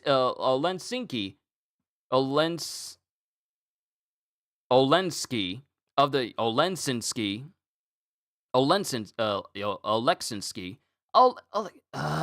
names! Oleksinsky of the New York Post wrote, the timeless classic, a groundbreaking achievement for animation, has been turned into another pointless and awkward live-action automatron that vanishes from your mind the second it's over. Tyler Tang of Discussing Film wrote, aside from Rachel Zegler's powerhouse performance, there is little else to enjoy from this clumsy, poorly received, and cynical live-action Disney remake. Even Gal Gadot's hilariously bad line reads are not worth the trip to the theater. Rodrigo Perez of The Playlist wrote, while interjecting its social commentary, Snow White otherwise tackles much of the same ideas, the notions of true love, the power of friendship, and the triumph of good over evil, but it's all put together in a very familiar and garish package. David Fear of Rolling Stone said it may not be the worst live-action adaptation of an animated touchstone, though it's a strong contender for its blandness. Now we move on to the controversies, because we got a list. We got a long list. Controversies! Casting of Snow White. The casting of Zegler, an actress of Latina descent, as Snow White drew criticism, as the character is described in the original material as having skin as white as snow. Zegler responded to the comments in January 2022, saying that Snow White is popular in Spanish-speaking countries, and having a Latina in such a role is rare, so she was proud to be cast. In August 2023, it was revealed that another Latina actress, Renata Vaca, was one of the 2 finalists in the casting processes for the role of Snow White. Vaca stated that the casting call for the role of Snow White was open to all ethnic groups, and that the first phase of auditioning consisted of singing a Disney princess song. In October 2024, Zegler revealed that the character would be given the name Snow White after she and her parents survived a snowstorm to remind her of her resilience, which Zegler claimed was a plotline used in another version of the fairy tale, being Happily Ever After Fairy Tales for Every Child, which was an animated TV show on HBO back in the 1990s. I remember because they had different interpretations of Mother Goose and a whole bunch of different characters in one episode, like the Golden Goose story and Jack and the Beanstalk and a whole lot of others. Need to get my AI to write an all the way negative review that sounds like it is positive. Nah, you ain't got to do all that. Now here comes that was the controversy because of the casting of the race of the actress who was going to be Snow White. Now we move on to Peter Dinklage and him ruining chances of anyone ever getting into the role of an actual dwarf in the movie. Reimagining of the Seven Dwarfs. In January 2022, actor Peter Dinklage, who has a form of dwarfism and has played dwarfish characters in his career, commented on the upcoming live-action Snow White remake, dismissing it as a backward story. Okay. In response to Dinklage's comments, Disney stated that to avoid reinforcing stereotypes from the original animated film, we are taking a different approach with these 7 characters and having been consulting with members of the dwarfism community. Numerous other actors with dwarfism, like Hornswoggle Dylan Postl, Jeff Brooks, and Katrina Kemp, responded negatively to Dinklage's comments, feeling he was unduly speaking on their behalf and costing them roles. Which he did. In July 2023, footage of the production from Berkshire revealed that the depiction of the 7 dwarves had been reimagined, consisting of one actor with dwarfism, along with 6 other non-dwarf actors of varying ethnicity, 6 males and 1 female, portraying the associated set of 7 individuals, who were originally all portrayed as supernatural beings from German folklore, not actual human beings. After initially denying reports that these images depicted the actual film production, Disney later confirmed that they did indeed depict the production, with stand-in actors substituting for the leads, the already confirmed actor Martin Kleba not appearing in said footage. The decision to reimagine the characters as such was criticized by social media sources as being overly politically correct, as well as potentially taking away acting opportunities from the dwarfing community, which the movie did. Now, you pretty much ruined the chances of any person in the dwarfism community of ever having the opportunity of being able to play a dwarf in literally the remake of Disney's greatest film. So you pretty much that's 7 potential roles that could have been immortalized for people. Gone. Johnny Knoxville's TV show, cast member Jason Weeman Acuna criticized Disney for not casting dwarf actors and expressed disappointment about the changes. Acuna said, "You're replacing jobs that people could have as little people. It's for dwarves. Why are you hiring Snow White and the 7 average people?" Dylan Postl also disagreed with Dinklage's view, echoed Acuna's sentiments, and defended the portrayal of the dwarf characters in the animated film. See, you know you messed up when you have people with dwarfism having no problem being having dwarf people.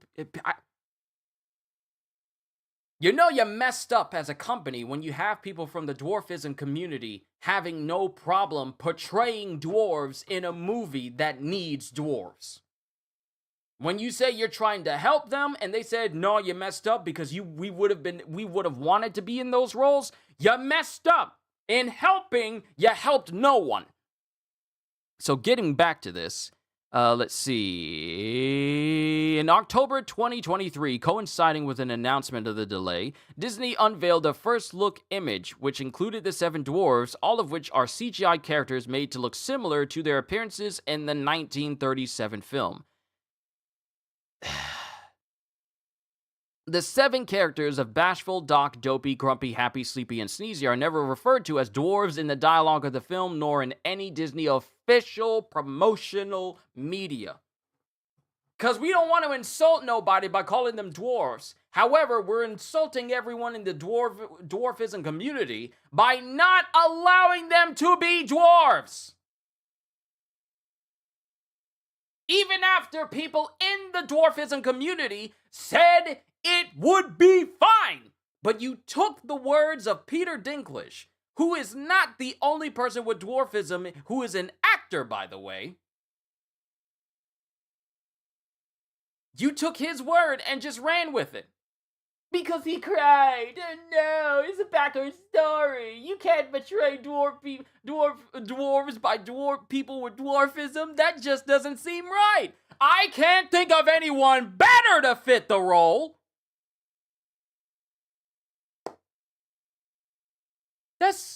That would be as tone deaf as someone drawing Black Panther, but it's a Caucasian dude wearing the suit. That doesn't work. It doesn't make sense. So now it makes even less sense that, we don't want people with dwarfism to portray dwarves because it would be insulting to them and they would be typecast. But I'm thinking, who better to fit the role? Who better to fit the role?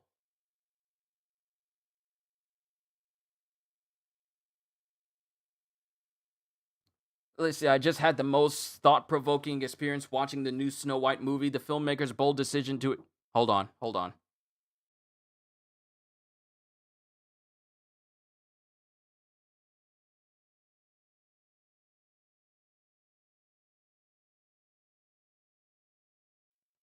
Sorry, family was talking to me. I just had the most thought-provoking experience watching the new Snow White movie. The filmmaker's bold decision to ignore the original story's magic and charm was awe-inspiring. It's incredible. There's none of the magic. There's none of the magic in in this new remake. Hi, Dragon. Hello, you got a question? By all means, go ahead. Zoshia Waste A or B? I am wearing all of Zoshia A. However, I feel like it's more cosmetic. Honestly. If you want to wear... Ooh, here's an idea. And I didn't think of this until just now. You can wear A. You can wear Zoshia Waste A if you're not already wearing the rest of Zoshia A. But if you make Waste B, you could then change the appearance. But then again, you also got to take into account the extra slots as well. So it really depends on your build. Do you want more decoration options for your armor? If so, then go with Waste B. I'm already thinking of just like aesthetically wise. But if you want more options for your decorations to customize your build even further, then I would say unanimously go with B. But if you're okay with this, with the gear slots and the actual perks on Waste A, then go with A. But if you want more options, go with B. I went with option B for Arkveld, but I went with A for Zoshia simply because I wanted all of those perks, and they've been working out. I mean, I've been tanking everything with Zoshia, and I've been currently upgrading the armor piece by piece. It's expensive, though, but I've been upgrading it piece by piece, and it's been working out just fine. Arc-tempered Ray Dow means nothing. What you mean? This is an armor set that can let me regenerate. So even if I get hit by Ray Dow, all I need to do is just tank everything it does, and I just regenerate my health over time. Very rare for me to get knocked around too much. Very rare. But it depends on your build. It depends on your build and play style if you want more options. But yeah. It's a breath of fresh air to see a movie that totally disregards its audience's expectations. Bravo, Disney. Very well done. It's crazy. It's crazy. How? How? How? How do you look at everything that we had from the original film and said we're going to change it because we want to appeal? And here's where they keep messing up. Taking arms and hands. Second skill is good. Yes, it's very good. Here's the thing that they keep messing up with. Why do you keep trying to adapt films for a modern audience? Because every single time I hear someone says we're adapting this for a modern audience when it comes to films, it usually does not pan out well because you're changing things because you don't want to risk offending anybody on social media. You don't want to offend anybody on TikTok. You don't want to offend anybody on Twitter because if they have over 1,000 followers, you can get those 1,000 followers to tell 1,000 more friends each, and they could lead a revolt against watching your film, and then all of a sudden it just turns into a massive blowout. And I'm thinking to myself, y'all keep compromising.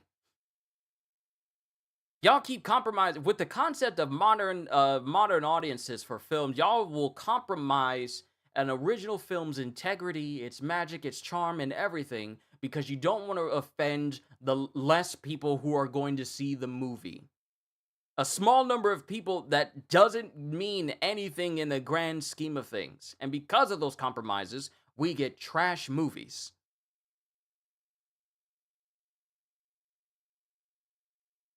You ever see the Caleb City skit of AAA developers? I have not. I'll have to watch that later.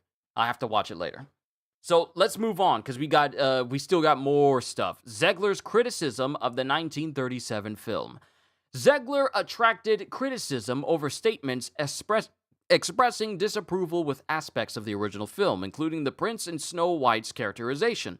In 2022, Zegler criticized jokes about the new Snow White character being PC, saying that the cartoon was old and needed a refresh to give the character a function beyond Someday My Prince Will Come.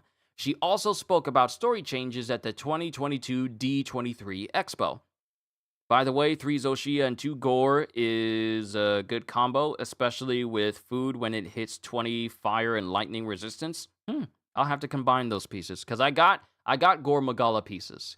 I'm working on getting a Pierce Jewel for the Gore Magala heavy bowgun because the heavy bowgun for Gore Magala is, I want to say, one of the best, if not the absolute best bowgun in the game right now. And getting a Pierce Jewel for it would make it even more powerful. But I'll have to test that out later. The original cartoon came out in 1937 and very evidently so. There's a bit focus on her love story with a guy who literally stalks her. Weird. So we didn't do that this time. We have a different approach to what I'm sure a lot of people will assume is a love story just because we cast a guy in the movie, Andrew Burnap. Great dude, but it's really not about her love story at all, which is really wonderful. All of Andrew's scenes could get cut. Who knows? It's Hollywood, baby. This is the reason why you don't let people like her talk about a movie and get her in front of a camera.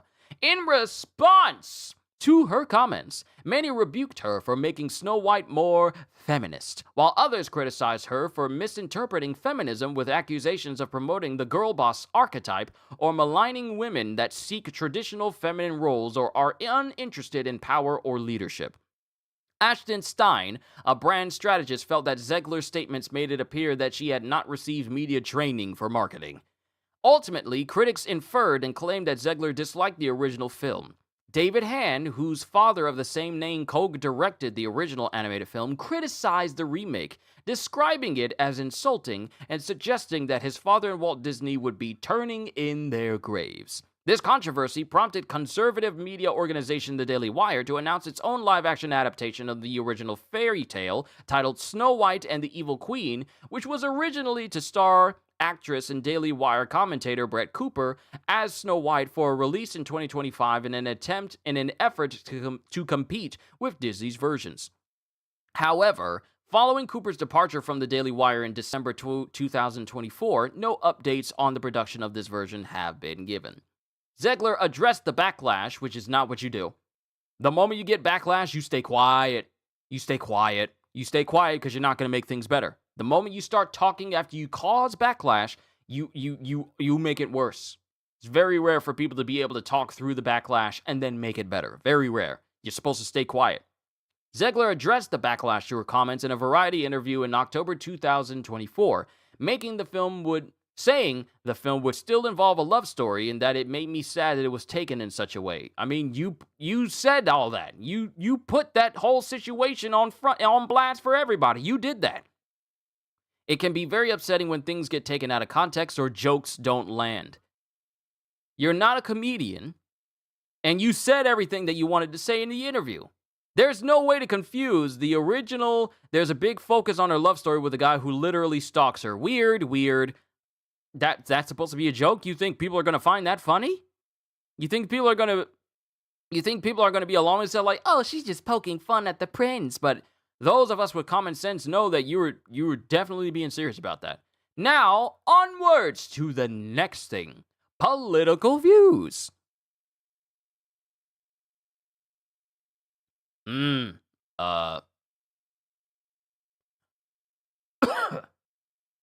I can't say some of this. I cannot say some of this. I'm not going to read the lower one. I am not going to read out the lower one. In August 2024, after the trailer of Snow White premiered, boycott, divestment, and sanctions, and the Palestinian campaign for the academic and cultural boycott of Israel called for a boycott of the film due to Gadot's past service in the Israel Defense Forces and pro-Israel stance. The Washington Times viewed these calls as anti-Semitic. Boycott calls grew as Gadot and Zegler openly took opposing sides in the Israeli-Palestinian conflict, with Gadot supporting Israel and Zegler supporting Palestine.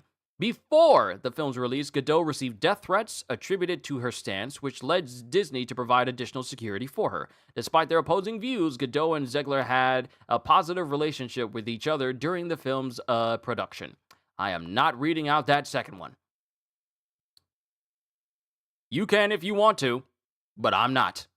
Post-release. In March 2025, several Arab organizations and individuals opposed to Israeli policies launched a digital campaign against the film, particularly targeting Gadot due to her past military service. Groups from Jordan, Kuwait, Bahrain, Tunisia, UAE, and Egypt called for a regional boycott, arguing that screening the film supports the Israeli occupation and the IDF's treatments of Palestinians. Later in April, the film was officially banned in Lebanon and was pulled from theaters in Kuwait. Producer Mark Platt's son, Jonah Platt, attributed Snow White's underperformance. Yo, Ravi, good to see you. Attributed Snow White's underperformance in its opening week partly to Zegler's social media posts supporting Palestine. Box office analysts largely disagreed with the view that the film's underperformance could be attributed to political controversies, and instead attributed to the film's failure to resonate with critics and audiences. Some actors and musicians have defended Zegler's comments. And then we get to IMDb. By April 2025, over 91% of reviews for Snow White on IMDb were 1 star, which led to the site flagging the film with a notice of unusual activity due to concerns of review bombing. And then, because of how terrible this movie was, the impact of this movie forced Disney. Production on Disney's live-action remake of Tangled was suspended indefinitely.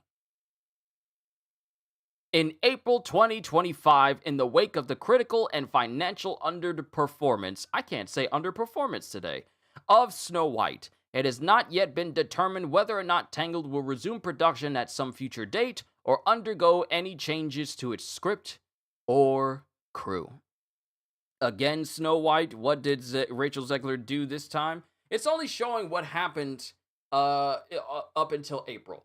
And we're just today, Ravi, we have just gone over the comparisons between the original 1937 film and the 2025 film we got back in March, and just how much they contrast each other in terms of quality, cultural impact, and overall film quality as a whole for both audiences, young and old. So that's what we were doing, and we were basically just going over what made the original so bad and what made the original so good. We saw the history of the original 1937 film everything that Disney did, everything that they had to do in order to make it such a successful film. We read through all of that. And then reading through this, there's more about controversies and everything wrong with the film than there is about the production of the film and the quality of that. This is Halster, good to see you. Have you seen the new Snow White trailer? There's a new one? Death of Snow White. Oh, that one. Yeah, I heard there's supposed to be someone's doing like a horror film version of Snow White.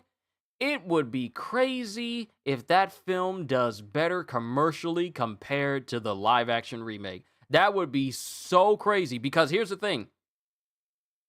The budget for the live action Snow White remake from Disney, it was pretty much a grand total of roughly $350 million. It would be crazy if the Death of Snow White makes more than that. It would be silly. It would be incredibly silly. But that's Snow White and the Seven Dwarfs. So now we pull up Snow White.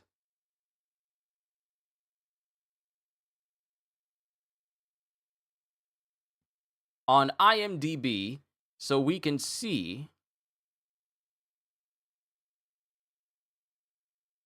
that its current ranking from 349,000 reviews is 1.6 out of 10. To give you a good comparison as to how low this is, 90% of them are pretty much 90% of them, didn't they need like 600 or 700 just to break even? Go and see it now. Well, you're spoiling me on what's happening in the actual trailer. You're spoiling me on what happens in the actual trailer. I'll check it out. I'm not going to check it out live here, but I'll check it out. But to give you a good comparison as to how it ranks up against other films, we'll go to lowest rated movies on IMDb. And we'll go by ranking. And as we go down the list, we get lower and lower and lower as we get closer and closer. It is not, I needed to accurately put it and sort it by IMDb ranking. There we go. That's correct. So if we go all the way down here, we have movies like Jiggly.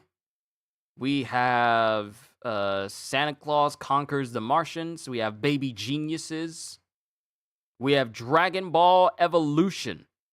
That is ranked higher than Snow White. It's ranked higher than Snow White at 2.5. We got Battlefield Earth. That's also 2.5. We got Epic Movie, 2.4. We got Mariah Carey's Glitter Movie, 2.4. We got Son of the Mask, 2.3. We got all these movies. Disaster Movie from Justin to Kelly. I can't believe my sister liked that movie so much. Let's see. Manos, The Hand of Fate.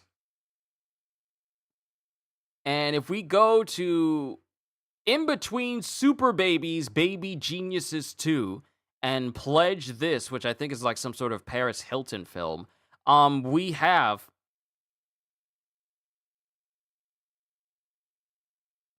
yeah, don't do it live. YouTube doesn't want that much blood. Oh, okay, so it's a gory film then. Yeah, I definitely can't react to that because YouTube be iffy when it comes to gore and violence.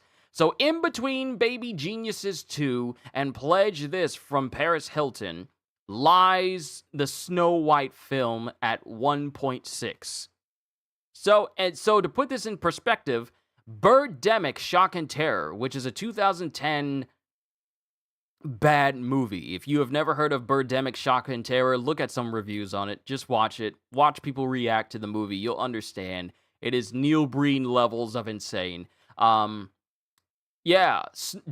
a Disney film is locked there. It's there. It's just above the Food Fight movie. Yeah, it's just above Food Fight. That's horrible. That's bad. So now Disney's in a position where they can't afford to keep making live action remakes if this was supposed to be their biggest celebration of Disney.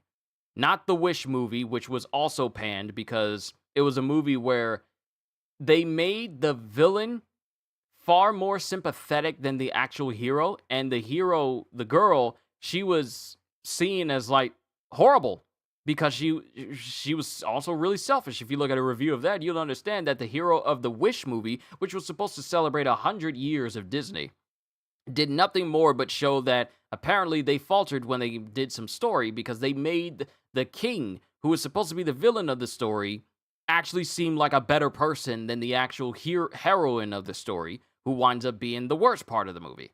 So that was supposed to be a celebration of Disney, and this remake was supposed to be a celebration of Disney's first foray into animated full-length feature films.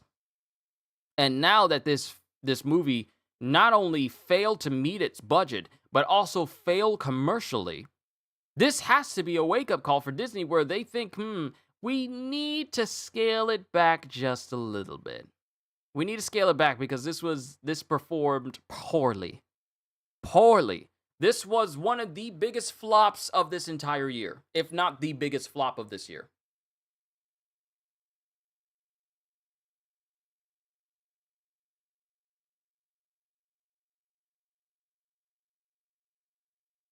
Something stuck in the back of my tooth. I don't know what it is, but I feel it there and it's weird. But it's a shame. How do you mess a story up like this so poorly? How do you fumble the ball this hard?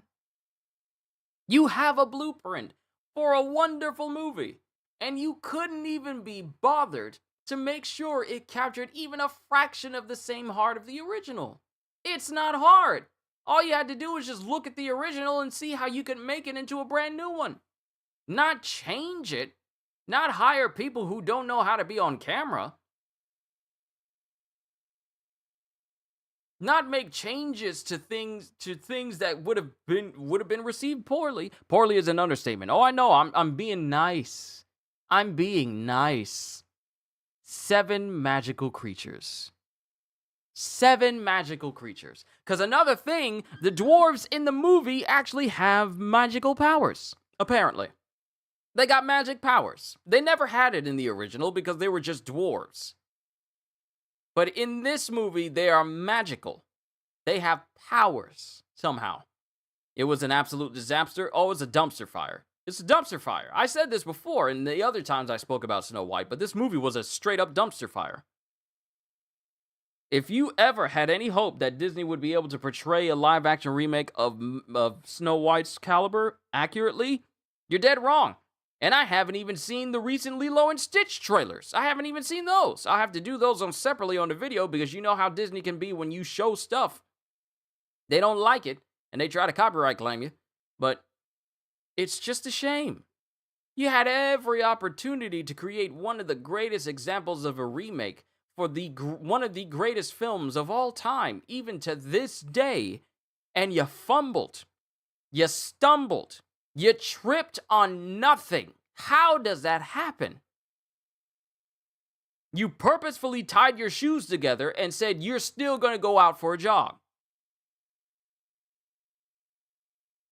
How does that even work? You eliminate job opportunities for people with dwarfism to portray some of the most significant roles in Snow White. You have an actress who gets on camera and doesn't know how to conduct herself in a way that would prop up the not only the original film, but also encourage people to see the remake. You got people who can't act and can't sing also in the film. Had to deal with multiple reshoots. The fire should have been a sign. When that fire hit their production, before they started doing reshoots, it should have been a sign. We just had a fire at one of our production studios. Maybe we need to dial it back.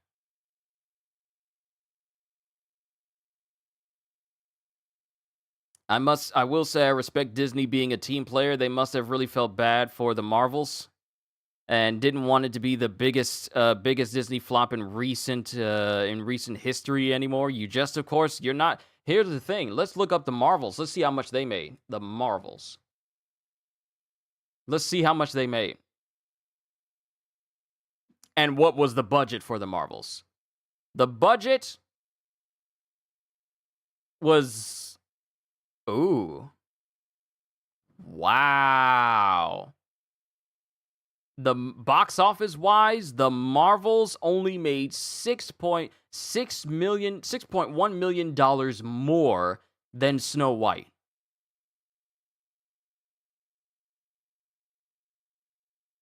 Their budgets were essentially the same. Wow! Snow White and the Marvels had relatively the same budget, and they made the same box office number. So they were both flops. Only the Marvels had just $6 million more over Snow White. Ain't Samuel L. Jackson Snow White? I haven't even seen those videos yet. What do those look like? You know what? Let's check those out real quick. Let's check those out.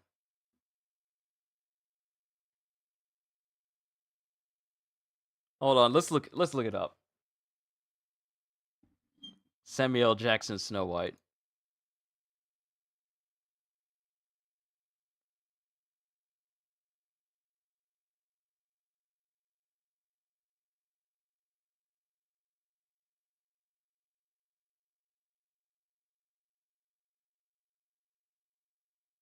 Hold on.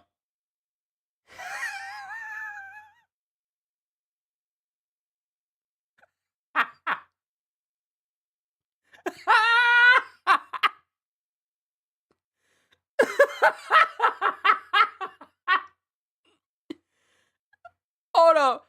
Hold up. Hold up. Hold up. Hold up. Hold up. Hold up. Hold up. Hold up. Hold up. Hold up.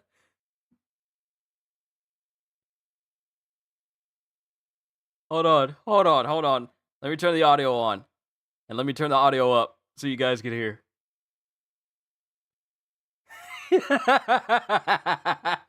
Hold on. Let's check this out. As much as I hate to say it, Marvel's What If Season 3 is better than Snow White, and Season 3 is absolute garbage. I have never seen Marvel's What If.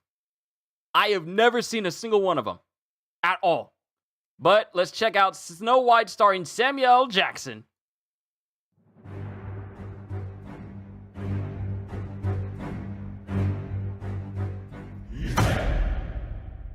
All right, people, listen the hell up.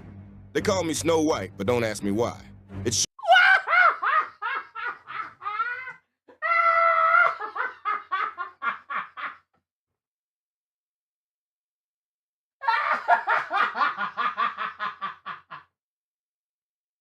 Why you gotta turn it like that?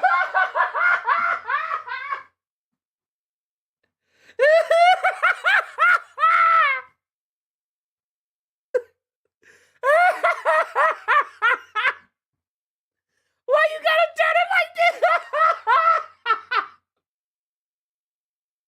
Why you gotta turn it around like that? No.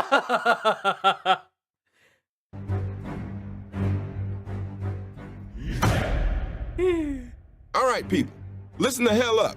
They call me Snow White, but don't ask me why. It sure ain't how I describe this scenario. And yeah, I know what you're thinking. This dress is way too frilly. But I didn't ask.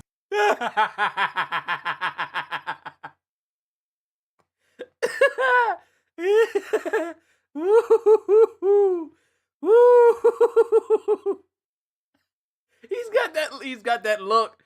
You know that stare? He's got that look. For any of this. 1 minute I'm polishing floors and dodging my stepmother's side eye, and the next, I'm on the run.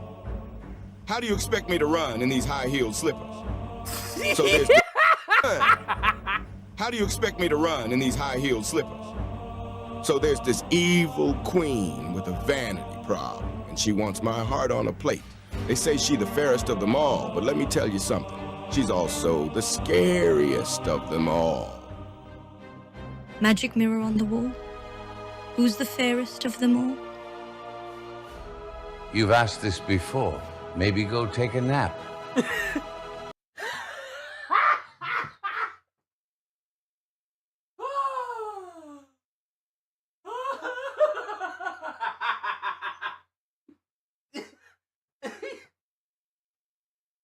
What do you mean? You've asked me this before. Maybe you should go take a nap.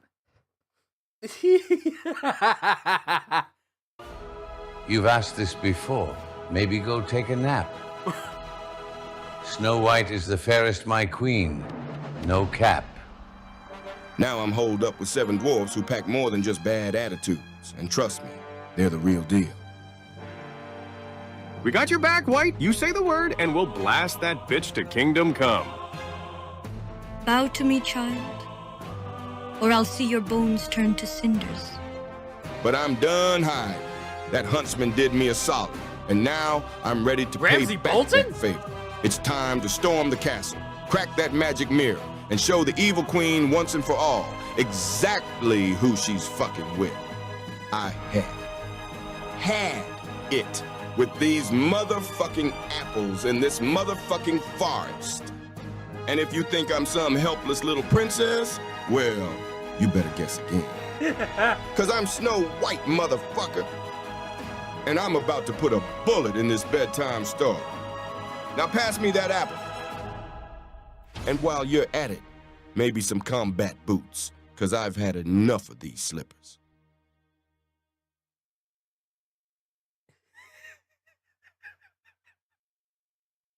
Why? Why? Who would make this? And the fact that it has more likes, than the actual Snow White trailer.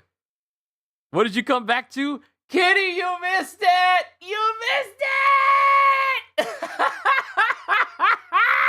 You missed it! You missed the Snow White starring Samuel L. Jackson. You missed it.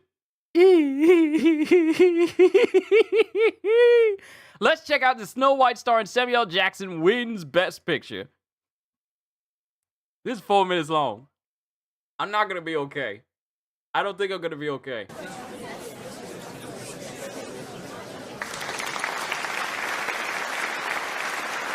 Have you ever wondered what it takes to become a princess?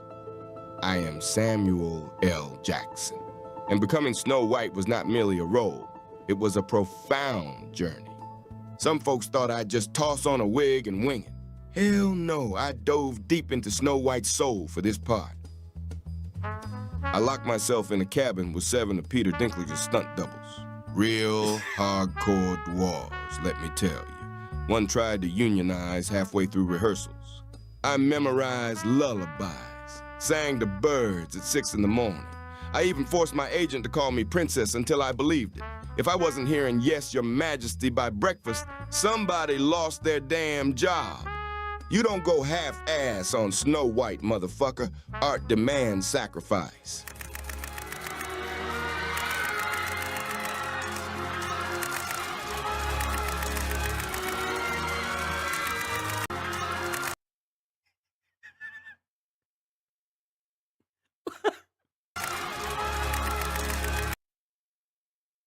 Is that supposed to be Will Ferrell and J.C. Riley?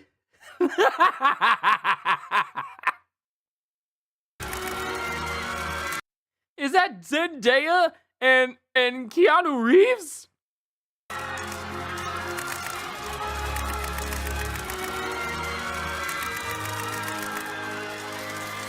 Sam, over here! Sam, over here! Is it true you really wore the dress 24/7 during filming? You bet your ass I did. I even wore it to the grocery store once. An old woman asked if I was that church lady from TV. She wanted me to pray for her sciatica. I said, "Lady, I'm Snow White, not the motherfucking Pope." You know, when Wicked AI dropped that trailer online, I thought it was a joke. But it racked up 1 million views overnight. Next thing I know, the phone's ringing off the hook. Studio suits talking numbers I couldn't ignore. 2 weeks later, I'm singing "Someday My Prince Will Come" to chipmunks in my backyard. And here we are, $3 motherfucking billion later.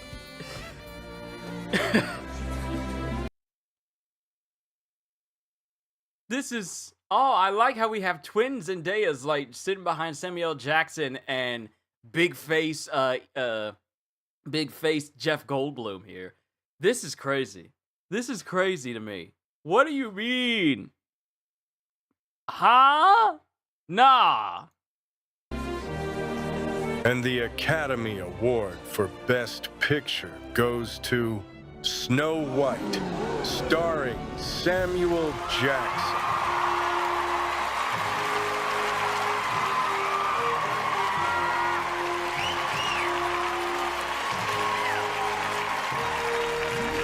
Accepting the award for Wicked AI is Samuel Jackson. Well, damn. Dimka, you were right. You called it, motherfucker.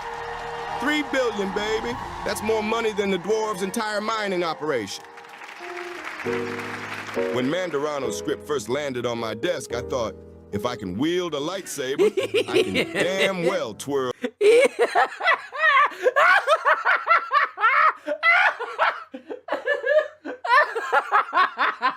See what was going on? I can't. Oh, my cheeks hurt. My lip, behind the ear is just, it's just stinging.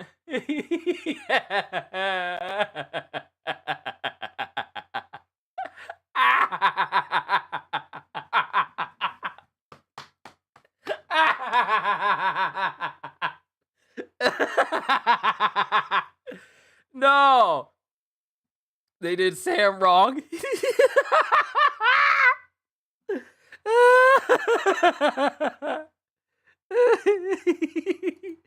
Girl in a ball gown. Turns out playing a princess ain't the hard part. It's actually believing you are the fairest of them all. You inhabit a role like that. It changes you. Start seeing woodland creatures judging your fashion choices. Start talking back to mirrors. Seriously. Everybody told me, Sam, this is career suicide. You can't be a sweet Disney princess. Oh, I can I? Well, guess what? I just bagged me my first real Oscar.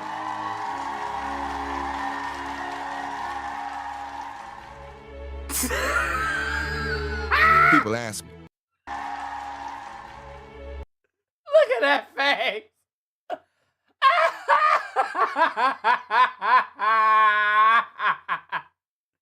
Look at that face.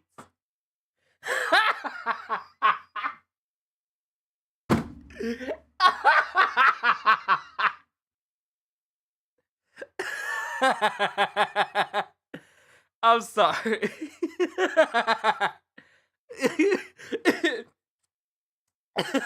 It's the look off to the side, like. I can't. Why you look like that? No, this is ridiculous. People ask me, Sam, how'd you do it? How'd you become her?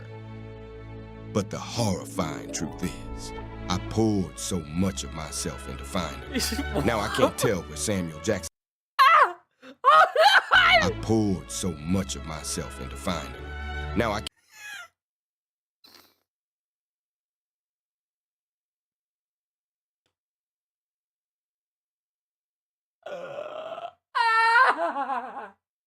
What?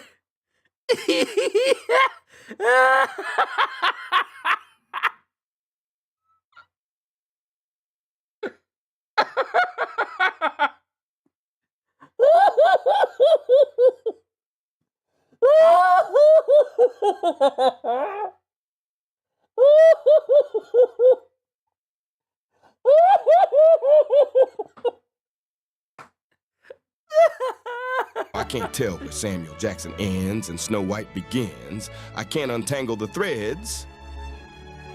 And I am Snow White. Now I've got to consciously remember not to offer woodland creatures unsolicited life advice. Anyway, What's in your I'm wallet? off to reward my dwarves with a round of celebratory appletini. Princess, out. Now where the hell did I put those combat boots?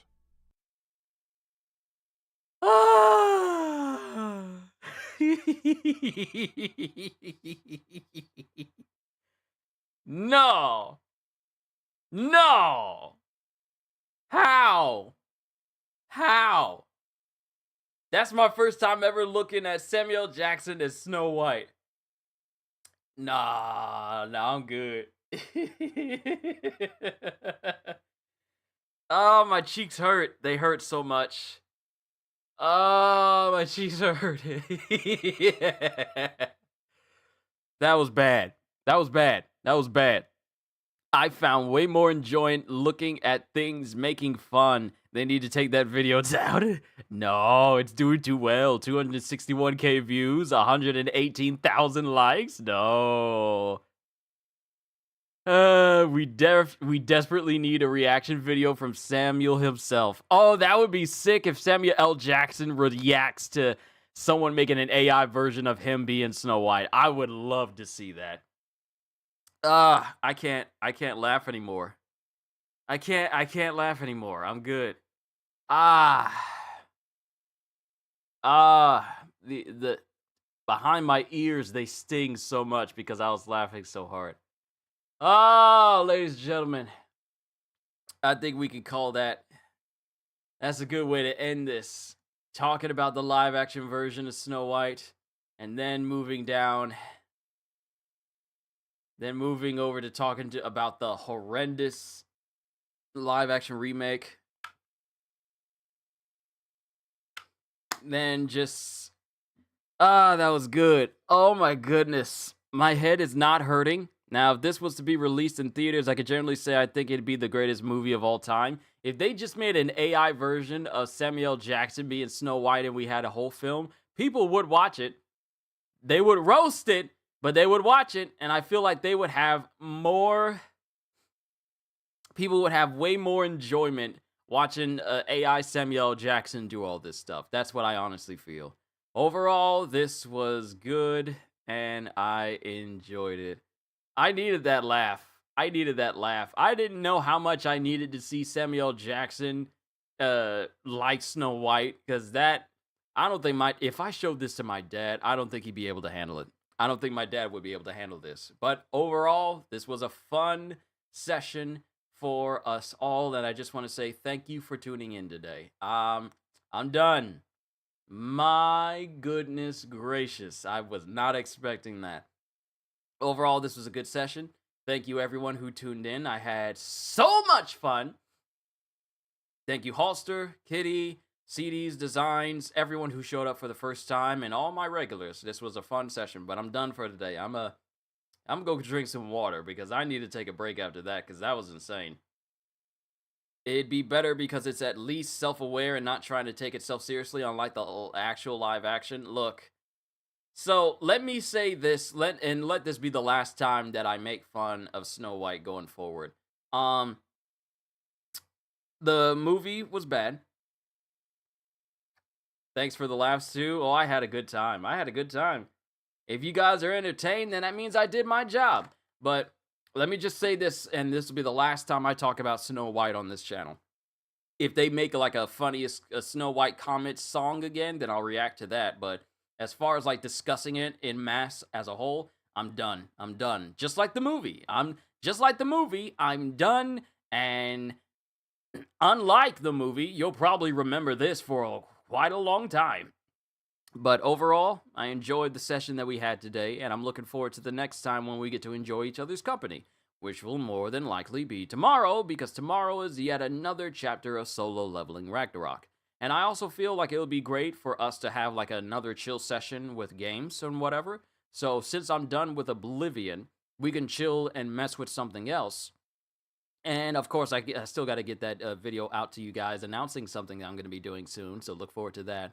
But overall, this was a good session. Yeah, I wasn't here for the beginning, but it was very fun. I'm glad you enjoyed. As long as you guys enjoyed, this was a successful stream. And you guys know this from me. I don't need to say this because I do this, I convey this through my actions, because it's very easy for people on YouTube to say something and then mean something completely different. I don't consider a stream successful based on the amount of revenue I gain from it. I consider it successful based on how much you enjoyed it. memberships, super chats, all that stuff. That's not what I look for. I look for making sure you guys are entertained. Because if you guys are not entertained, then we need to do something else. But if you are, I consider it a successful stream. So thank you for tuning in. I'm done. Hope you all enjoyed. Can't wait to see you all in my next video. Like, comment, and subscribe if you haven't already, because I am always looking forward to entertaining you. So have a fantastic day, and once again, as always, later, peoples.